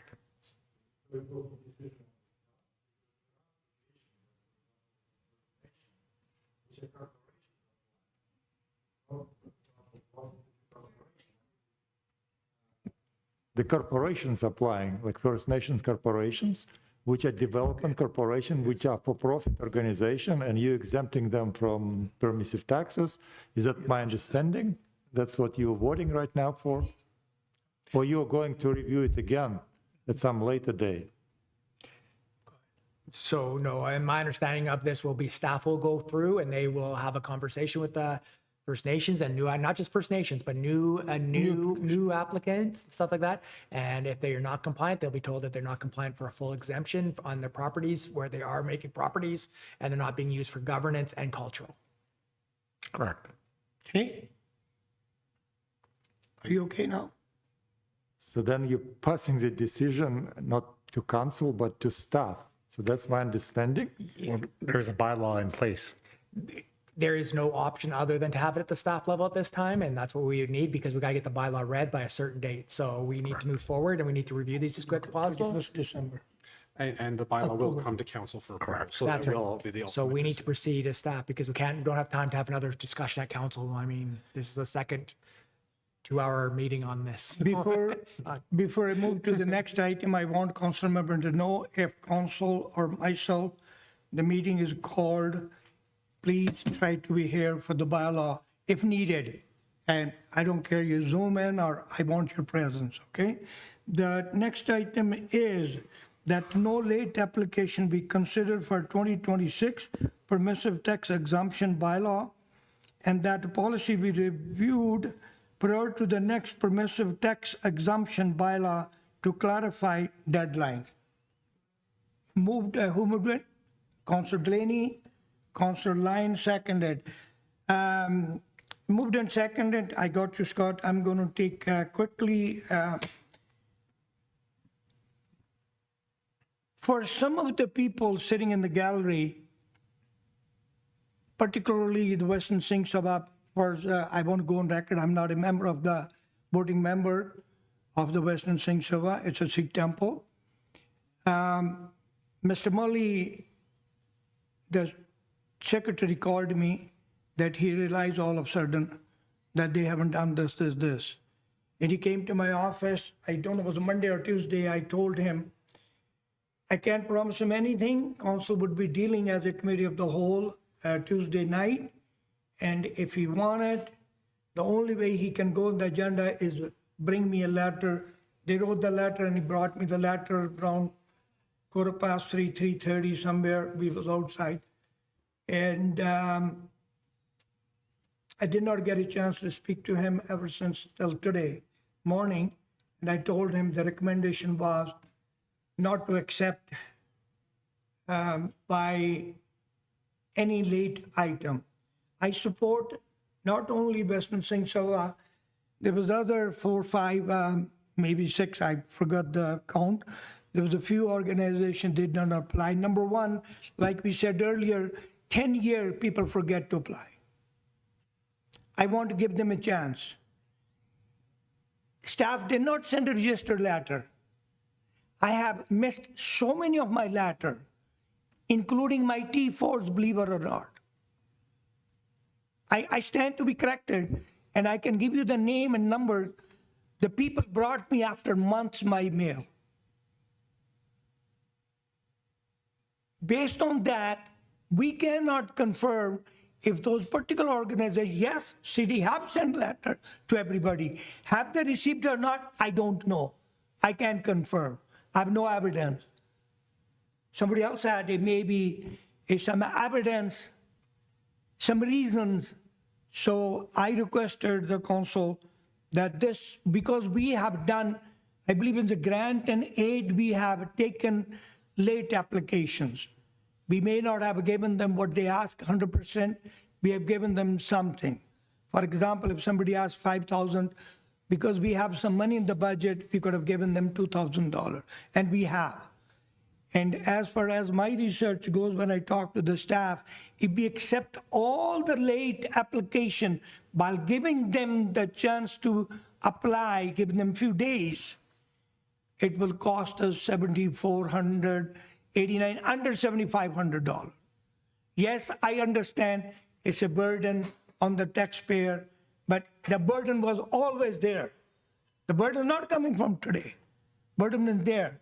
Because I'm a firm believer, cold turkey is not a good idea. That's why I supported the 1-year term, at least giving the chance to the people. If council wanted to cut back to 50% next year, I'll support it, take my word, I will. But not cold turkey. So anyway, the vote took place, majority, I'm not going to sit here and sing Kumbaya song who voted favor or not. I moved the vote, the motion, and there was only 2 votes in favor of allowing the late item.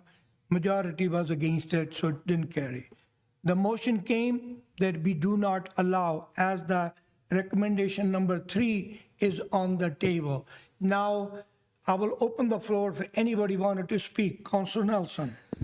Thank you very much, Your Worship. Look, I understand that the pressure that the community is under. I understand the pressure the city is under. I often say is that, you know, in good faith, many organizations, and like the organization that's in front of us tonight that missed it, I always try and find the way to make it work. We can say, hey, it's a policy, we're not going to do nothing. That doesn't help out a local organization that has had a permissive tax exemption for decades within this municipality, and the good services that these organizations do and these churches do for our community.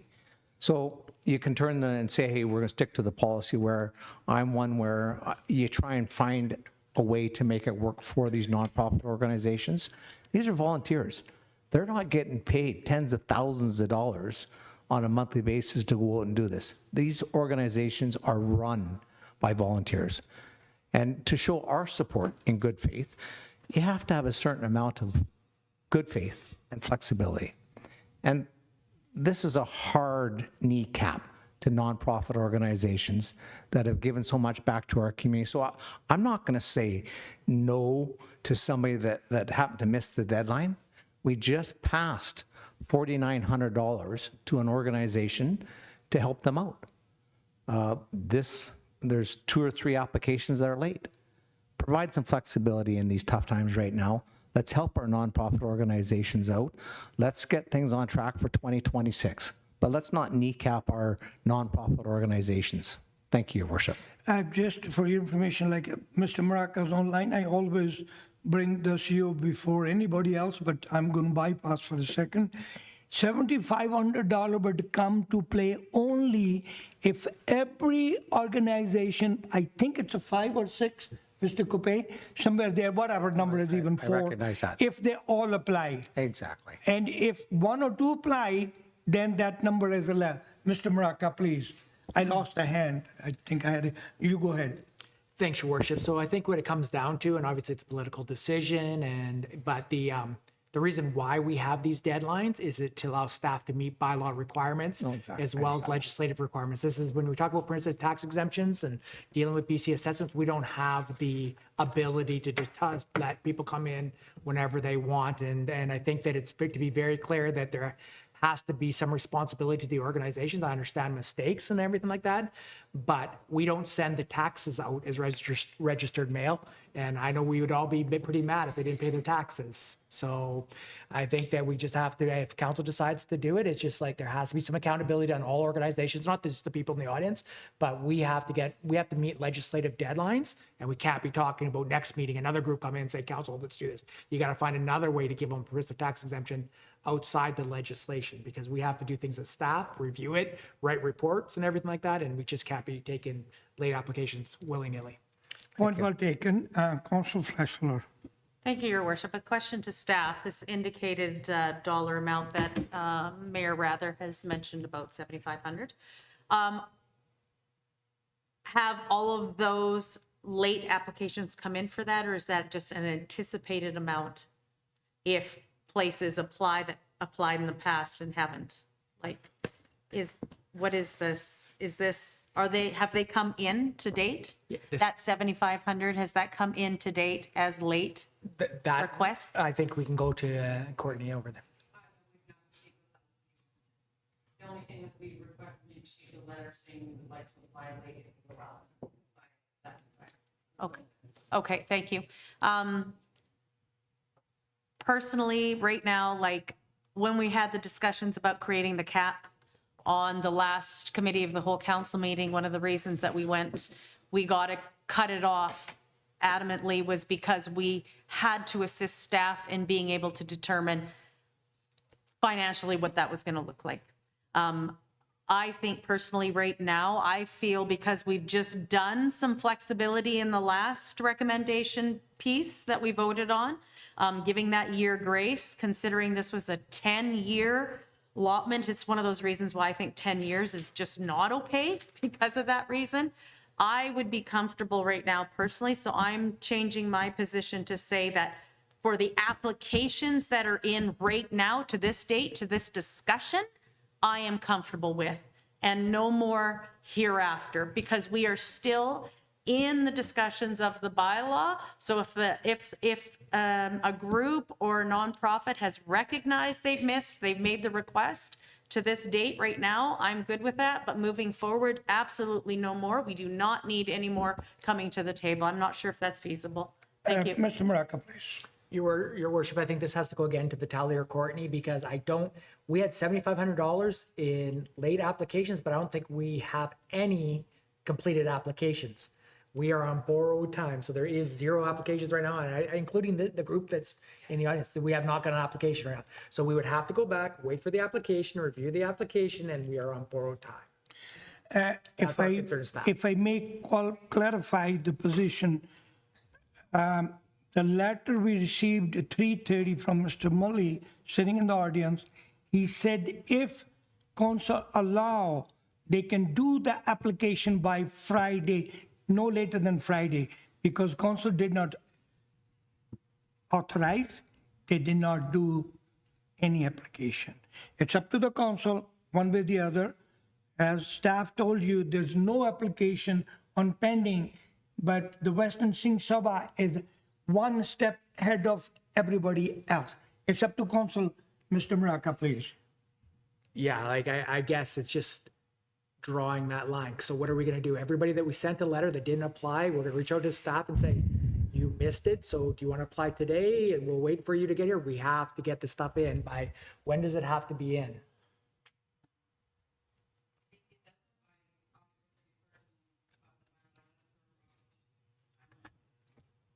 So your worship, so the bylaw would need first readings on October 7th would be the goal. So that's when council will see the bylaw come forward in order for us to meet the October 31st deadline. Council, hold on, Michael Moses been waiting. Council Moses, please. Thank you, Your Worship. Yeah, I'd just like to briefly say that I'm in full agreement with what Councillor Flass-Puller said. Thank you, Your Worship. Thank you, Council Nelson. Yeah, I agree. Look, we're just, this is now a political decision, bottom line. I support it. Let's give them the opportunity to get it in. We heard by Friday, great. And then we know that we have to have the bylaw completed by October 31st, which you got to back it up for 2 different meetings. So the first one will be the 7th and the 2 weeks after that. So we've got a little bit of time. I know it's going to put a little extra pressure on staff. I apologize, but I will be supporting the flexibility to allow them to get their late application in. Thank you. For the community and the audience record, the council is out of town. 3 senior staff and 5 council members, including me, to Victoria for the UBCM next week. We're leaving, some are leaving Saturday, some leaving Sunday. So there will be nothing done next week. If council approved it, I'm using word if, then letter has to be, everything has to be in by no later than Friday, 3:30, 4 o'clock. If council didn't approve it, doesn't matter anything. Mr. Maraca. Yeah, thanks. I understand Councillor Nelson's point, but I guess staff is going to need clarification. Is it just this group, or are we reaching out to the other late applications? Like, where are you going to draw the line as the politicians? I think my colleague, Councillor Flash-Puller, if they're in the queue, they basically got an extension of a week is what I'm thinking in my mind. So, let's get on the phone to these guys, say, hey, look, council's giving you 1 week as an extension to make sure the applications are in. If they're not in, I understand the deadline. So you're saying reach out to all of them, not just I think there's 5, I think, off the top of my head. Yeah. By phone? But again, further to the mayor's point, we're not here. Like, this is going to be a pretty tough thing to organize. I don't think City Hall is empty. Yeah, but the senior No, staff is tomorrow, away. starting, Like, you know what I mean? Like, if we're going to start going out there and reaching out to all the groups that didn't get their applications in to say, like, I just need politically, where are you drawing the line for who's going to get If you give me their phone numbers, I'll phone them myself. I'll help staff. I don't know, it's up to you, Mr. Maraca. Oh, it's not up to me. This is like council. It's a political decision. So basically, if we're just looking at the workload to write the reports and stuff like that, but if we're just going to consider them as just submit your applications, you're late and we're going to consider them, then it's a political decision and staff will make it work. If I can help, Mr. Maraca, today is Tuesday. Tomorrow after you had the meeting, your senior management team meeting, is a possibility your staff can reach out by phone to all these 5-6 organizations and give them the time, hey, bring your application by Friday. If not, 4 o'clock, you're done. Your worship, staff will do whatever council asks us to do. No, but I want to make it easy. No, this is not easy. This is onerous, and there's got to be responsibility on the groups to get their applications in, but this is a political decision, and staff will make sure we get done this. Everybody received the letter, they had to get their applications in, and now this comes down to, if you're going to take these letters, we'll reach out to everybody and have them in by the end of the week. Council Line. Thank you.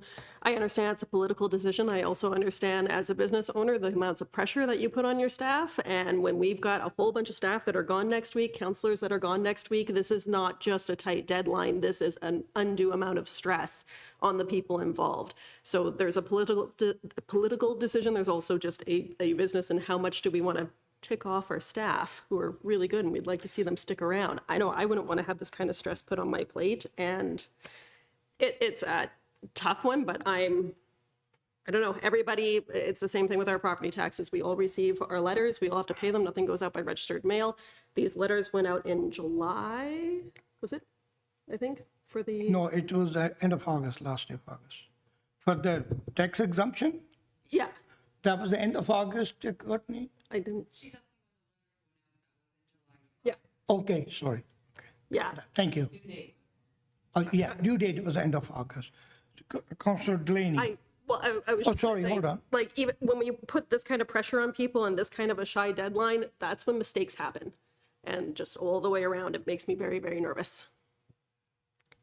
Thank you. Councillor Delaney. I'm not in support. I'm not in support. This is making it messy, and we're moving into snap reactionary decision-making and it's poor governance. And there was a deadline, it was advertised in the paper. That's the deadline you get.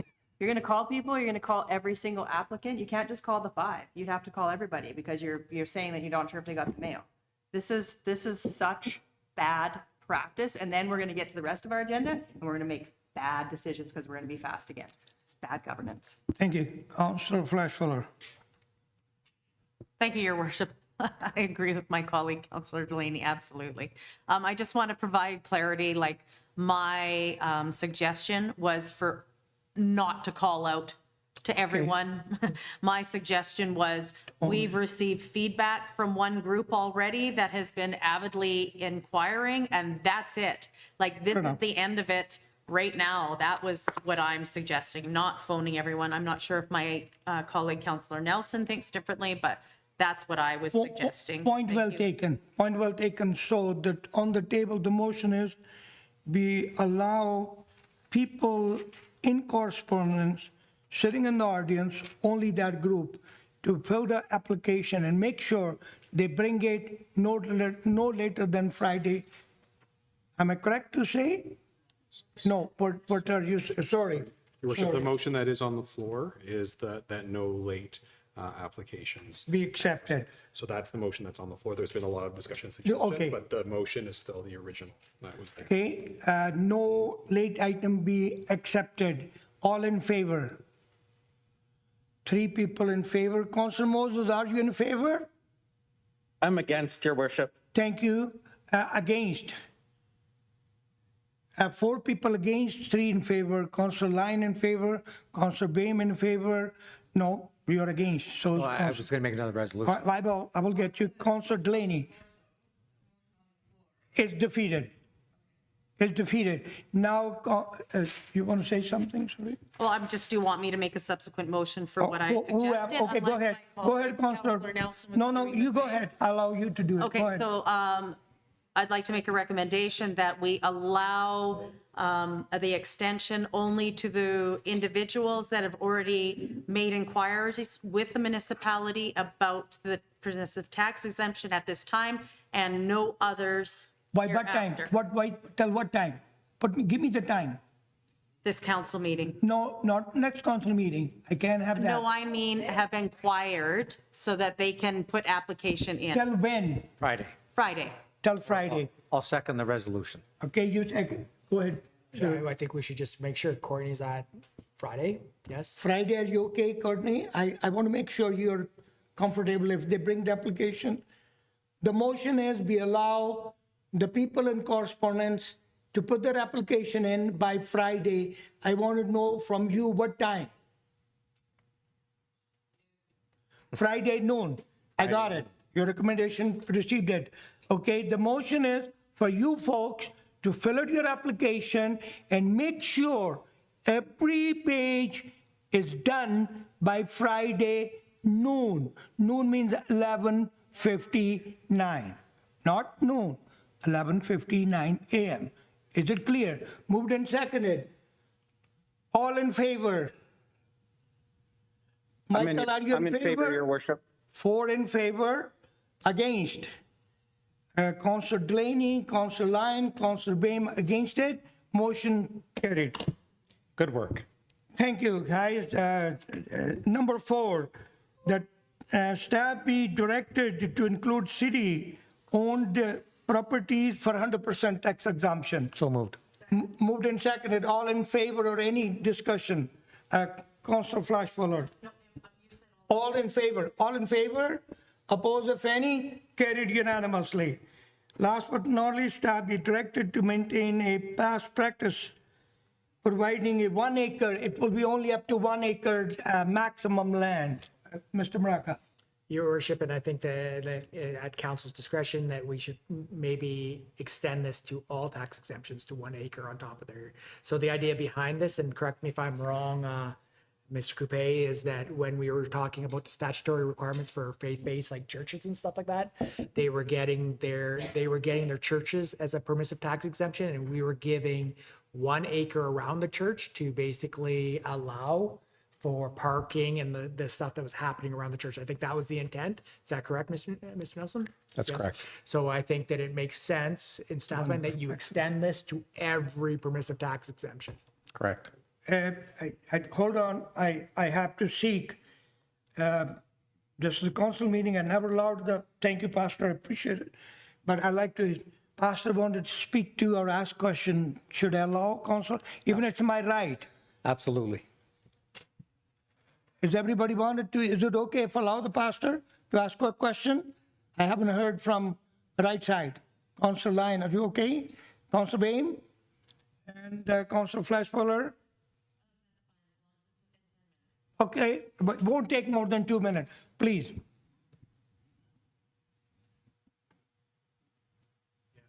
Thank you, Your Worship and members of council.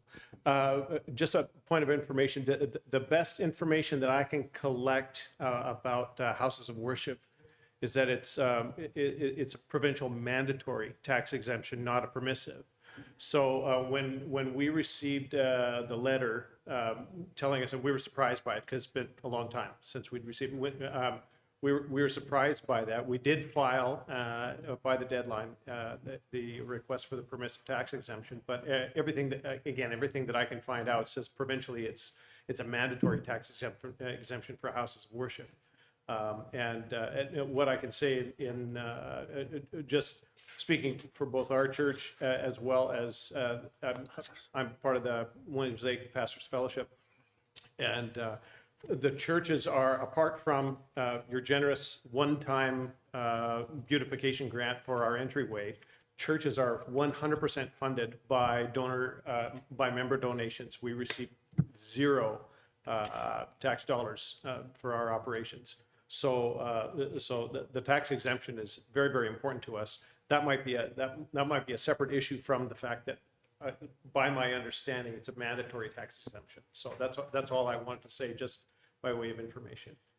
Please. Yeah, Your Worship, just in response to that, yeah, that's what we're saying. So basically, the church gets the provincial one for the actual building and everything like that. What the permissive side is the land around it. Correct. So that's the side that we go in as council to give you an extra boost. Understood. And my understanding too is that there are, I mean, some churches own large properties. And some of those properties fall outside of the mandatory exemption and would have to be applied for as a permissive. So that's what we're talking about here, that it would be a maximum 1 acre, and that's been the status quo for a long time. Yeah. So it's really not a change, it's continuing what it was. Yeah. So you're right. Lots of places. Thank you for that clarification. Yeah. Thank you, Pastor.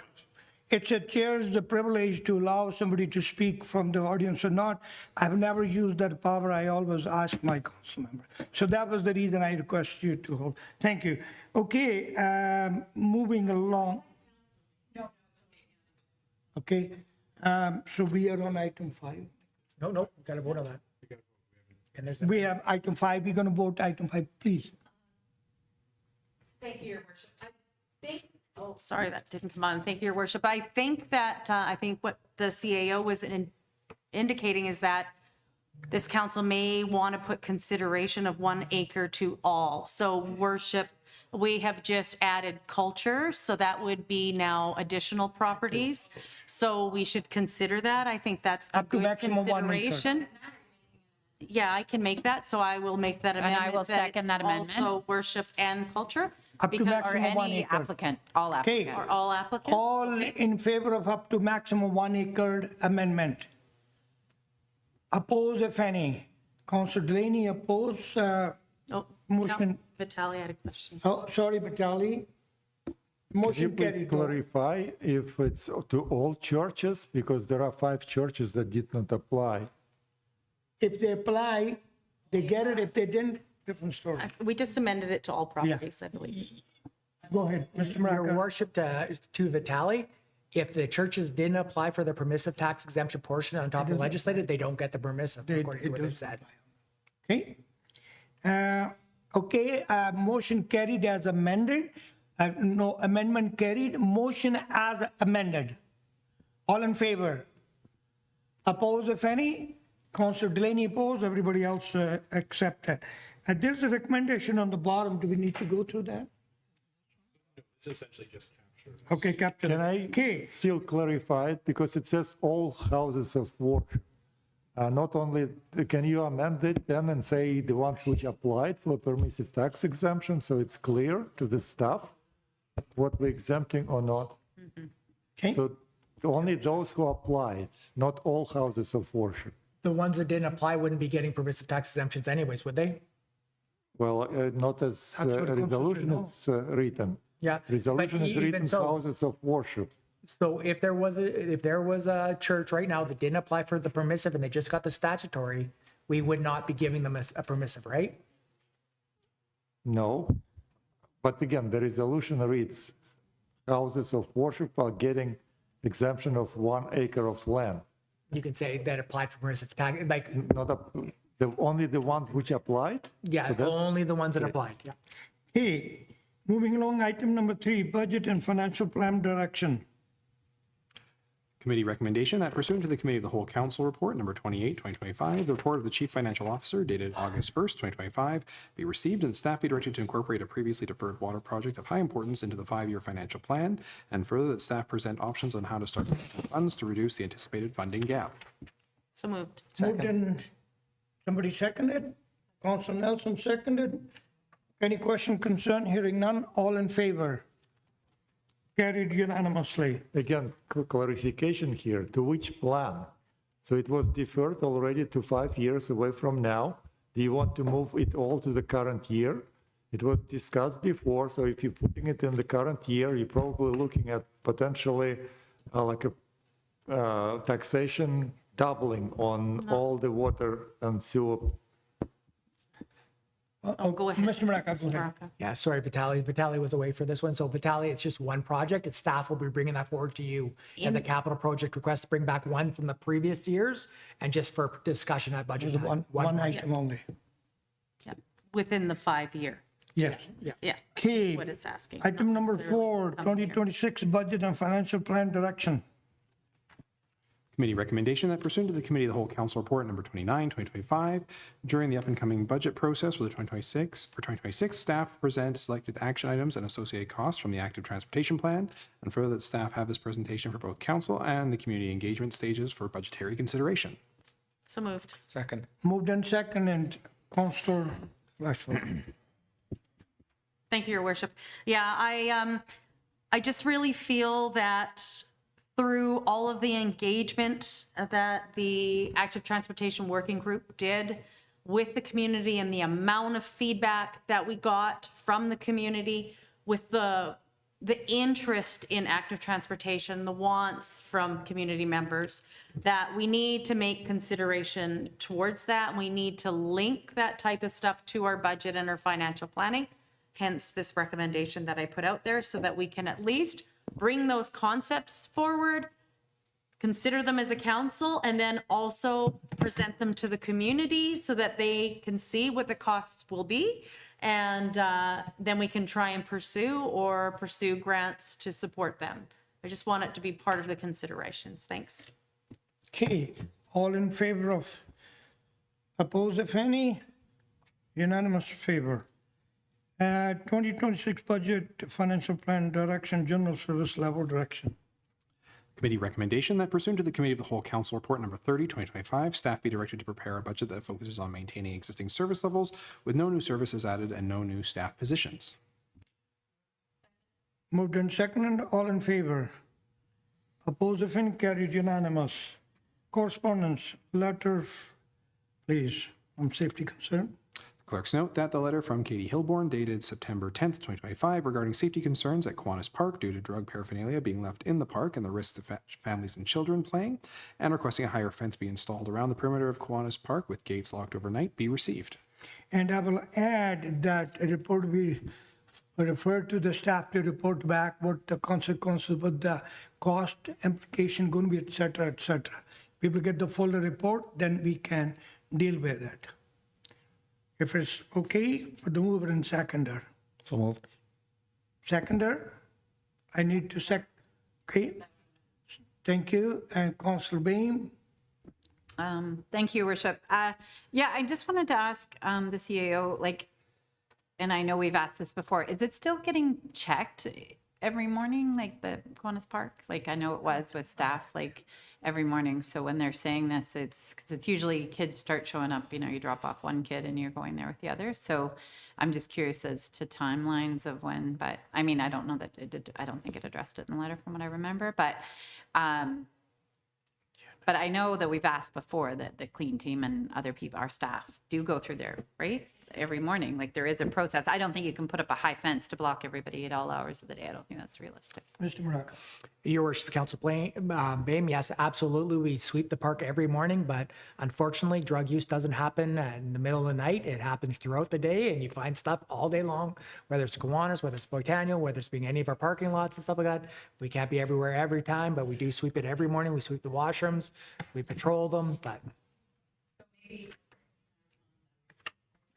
So maybe we need an information sheet to go out to, or something in the, in response to this, but also to others, or a notice that it is checked, and to put maybe signs up there saying, please call the city, or a number, like just to give parents that, maybe some signs up at the Kiwanis Park or a few of our public, like we do like this is what is done. I know it sucks, but we could put it up in a couple places saying this, or like a link saying this is what we do. But if you see stuff or any, activity or paraphernalia, please let the city know. Like in our bylaw, we have that touch bylaw thing. We could say that. Go and let us know, please. Please. Council Fastfeller. Thank you, Your Worship. I didn't know it was me. I understand the concerns from this citizen, and I understand that everybody's just trying so hard to find answers to these challenges that our communities are faced with. But I feel that every public space will have these risks. And as a parent, it's that much more challenging, but you have to be on it. And I think putting a fence myself will not fix the issue or completely eradicate these challenges. And I understand, but that's my personal thought. And I don't want the park to look like like a jail, a prison, but there's my thoughts. Thanks. I personally doesn't mean to put the fence on or not. If I said, I'm sorry. Idea is whatever we're going to do, I want the report back from staff, and they can go back and do some study and bring back to the recommendation, because there's a cost implication and everything. Mr. Maraca, you had. Thanks, Your Worship. So I can appreciate this, but any report back from staff would never be recommending us fence or anything like that, because it would just increase the crime activity behind the fence. I don't, other than what Councillor Blaine was saying, like a report from staff, there's nothing really that we have not provided to council before. I mean, we'll just tell you the same things before. It's bad everywhere. Call the police. So call the police, but to Councillor Bame's point, I think that's a great idea. What we can is here, we'll put a number in on the washroom, like a steel plate that just says, hey, we do our best to do this. We patrol this park regularly. And if you do notice anything, any sharps and stuff like that, please contact our Public Works Department at this number, and we'll send a crew down right away to take care of the hazard. I think that's a great idea. I'll let you finish. I got Councillor Nelson and Delaney waiting. Go ahead. You can finish. You can I was finish. just going to say, would you like it as a recommendation? That's all I was going to ask. Should I recommend that we do it, or for the staff? Like, does it help? Like I can make I don't know. Sorry, guys, to bump you, but I'll just follow that up with. I'll make a recommendation that we ask staff to supply a list of some signage up as to what we do maybe at the complex in some of the more prominent public spaces, with a link to our bylaw or how to report, and B, also that we put it in or other places like on social media, City of Williams, like please let us know. We are doing our best in response to not ignore this letter. But anyway, my recommendation is to allow staff to somehow, I just don't think I need a report back for staff time. I feel like we all know. So I would like to just recommend that we ask them to do some signage and some this is how you can let us know, or how something, and I defer to staff for that. Thank you. Thank you. Councillor Nelson, then Councillor Delaney, please. Well, I'm not going to sit here and mix words and create policies. Bottom line is that if you're homeless and you're doing drugs in a community park where children play, kick them out. It's that simple. Bottom line. People are finding used needles, paraphernalia. The homeless and the druggies are using it where our children play. That is one of our main parks for our children in our community. You drive by there any given day, it is full of children. Surely to Christ, they can do drugs somewhere else, not in a children's bloody park. So increase the presence of the RCMP, put our bylaw down there, and if these guys are doing open drugs, call the cops and arrest them, throw them in jail. Thank you. We gotta stop this kind of BS going on. So it's that simple. Thank you, If you're, Councillor. I don't care if you're homeless, I don't care if you're addicted to drugs, don't do it in a children's park, for heaven's sakes. This lady took the time to write this letter, and it's common practice in that park where our children are playing. Come on, enough is enough. Kick them out, throw them in jail. If you're doing drugs in that park, that should be our top priority. Tomorrow, I expect the RCMP down there, Your Worship, and I do expect that we're going to see our bylaw people down there. And if there's guys doing drugs, call the cops and arrest them. Point well taken, and Mr. Maraka will share with you his thoughts. Go ahead. please. Yeah, further to Councillor Nelson's comments, that would be part of the sign. Thank you. So if you see open drug use, you contact this number directly for the RCMP. So that would be part of the sign as well. Sorry, maybe I didn't explain that well enough, but yeah, it certainly wouldn't be just to say, call us, we'll clean up after them. No, there's going to be an enforcement side of it like always. Thank you. That's where our children play. Sorry keeping you late, Councillor Delaney. You look tired. Okay? Okay, thank you.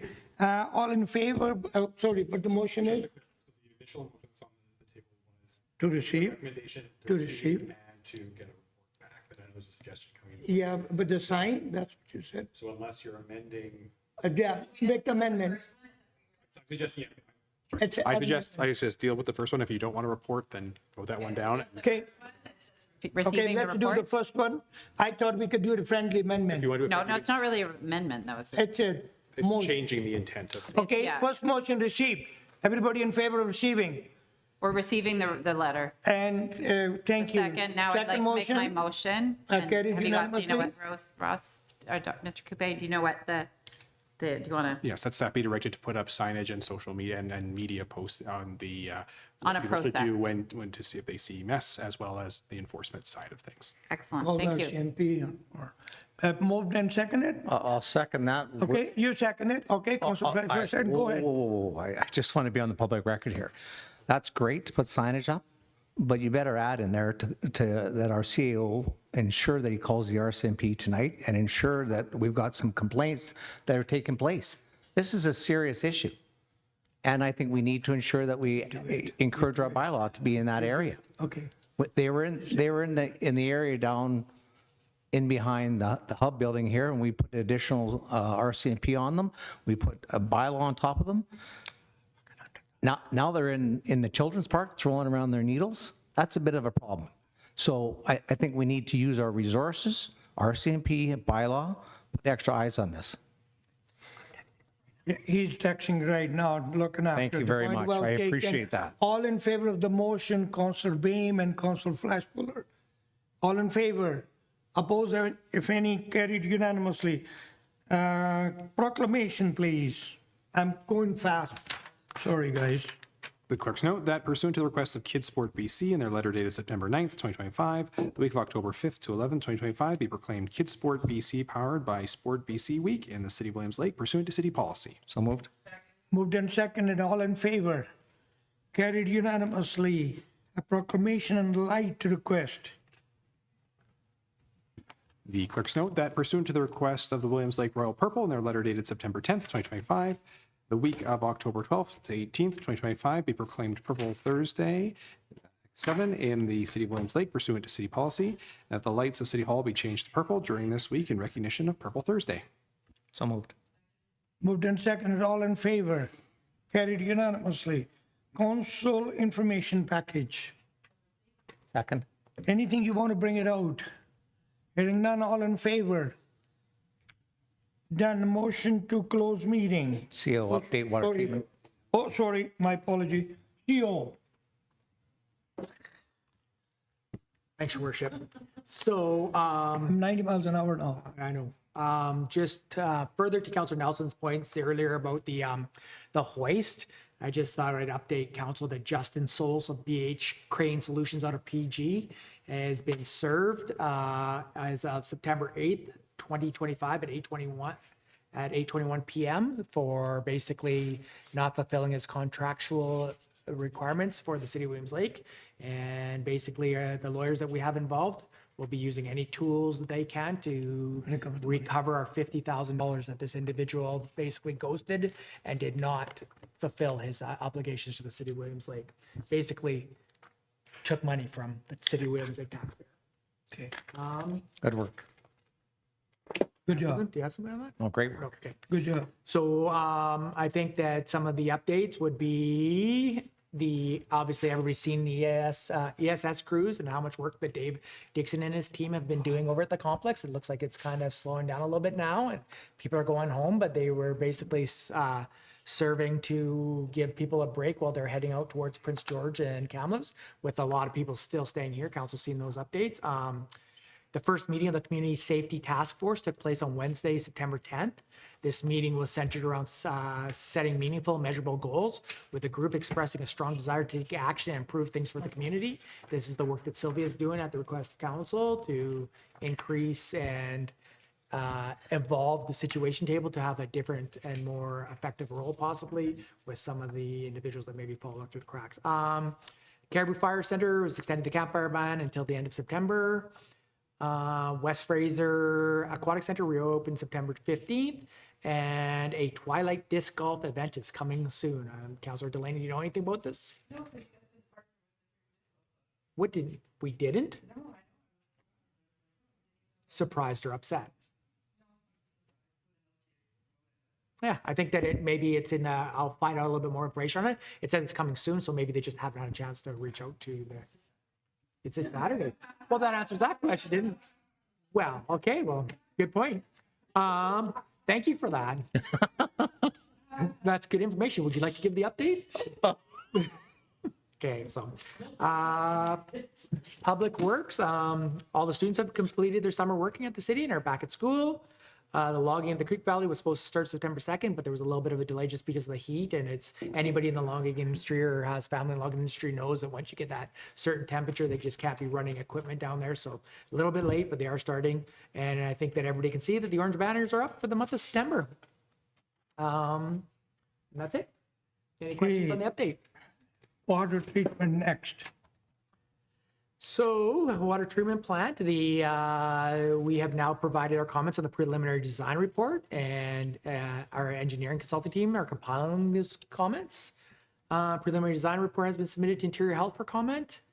We have started the process of value engineering. The budget has been exceeded substantially, and we are doing a process called value engineering just to see if there's any kind of possible savings that we can have by having an extra set of eyes on it. This does not say that the consultants that we have involved aren't doing a very good job, but it's always good to have a team revolving and look at things that maybe somebody hasn't reviewed in the past. Yeah, and I think that would be it. Okay, I had the motion to. Mr. Mayor, Sorry, go ahead. I appreciate the update on the water treatment plant. I might as well ask the $1 million question. We had budgeted 24 million. What's the estimate value that's come in? 25.3. Estimate is substantial. They're working on, we can talk to Mr. Maraca later. Well, Talk to him, and when we meet in. I want to be open and transparent with the community. What is the budgeted amount? Go ahead. So, Your Worship, so the preliminary numbers coming in, we're at what's called a Class D estimate that contains a high-level contingency.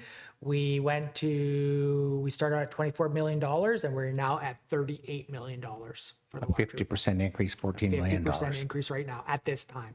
So that's going to be subject to the value engineering process, but we are noticing that there has been some increases, and the increases are related because we haven't started design yet. So the increases have justification, whether it be that initial designs never called for that second treatment that we have to do now to get rid of the organics, which is that chloramination. I think the council can remember that. So that's an increase in the process, as well as we were delayed 20 months announcing this project. So you saw inflationary costs for that. There has been. That wasn't due to the city. that was not due to the city, that was provincially, and I'll get to that in a second as well.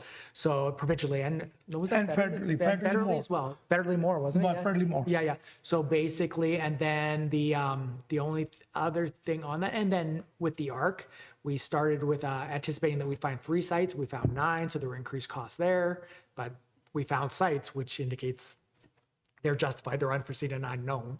So yeah, there has been escalation in prices and council that are going to UBCM. This is on a lot of radars of different ministers to talk about the escalation in prices and seeking additional funding, because if council remembers, we received $18 million in senior levels of government support, whether that be from provincial and federal, but the costs have escalated, and the council, this council and previous councils have long been lobbying UBCM to talk about how we can't be responsible for these increases, because we saw these increases a long time ago based on the delays and some of the issues that we possibly would be seeing.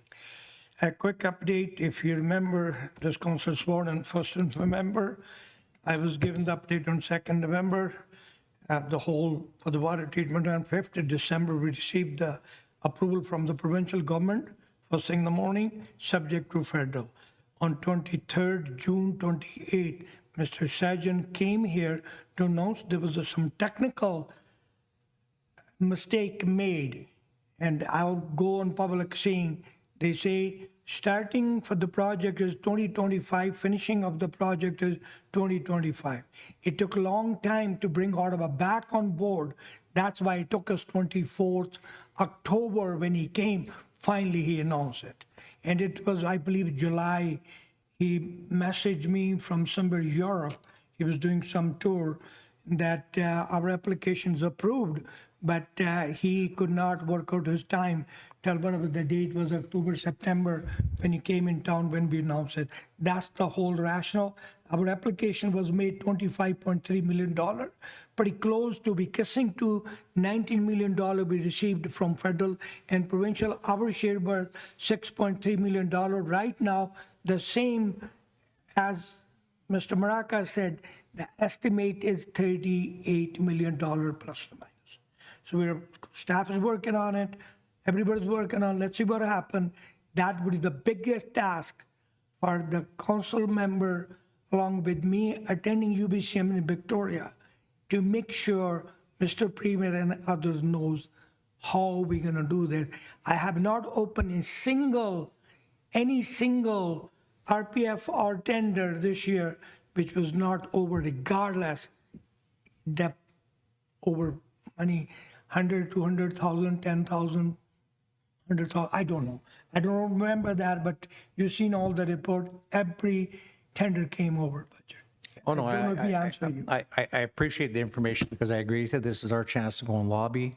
You know, we don't even have a shovel in the ground, and it's 50% up, it's $38 million. Staff are working diligently to obviously look at ways to save money. We're still 2 years out before we get a shovel in the ground. So from a financial perspective, you're cresting $40 million. Oh, it would be. So we're blessed because we're one of the few municipalities that got a grant for $18 million. So obviously I appreciate the honesty and the update on this. That's good to know where we're sitting. We've got some heavy lifting ahead of us, and I don't mean to shock the community, but that's a big number. Thank you. Before I take those last two council agenda or motion, actually, let's get it done on the closed motion. Thanks, Gary. No, sorry. I just want to make sure there's no more questions on the water treatment plant? No more question? Nope. No, okay. The motion to close the meeting. Second. Moved and seconded, all in favor. Just quick one sentence. There's a barbecue fundraising at the Rona tomorrow for the Senior Activity Center. Please come there. I think they start 11 o'clock till 2 o'clock. They specially asked me, they just messaged me. And the motion to adjourn the meeting. Moved and seconded, all in favor. We will take 5-minute break, then we'll come back to in camera. Please, I need to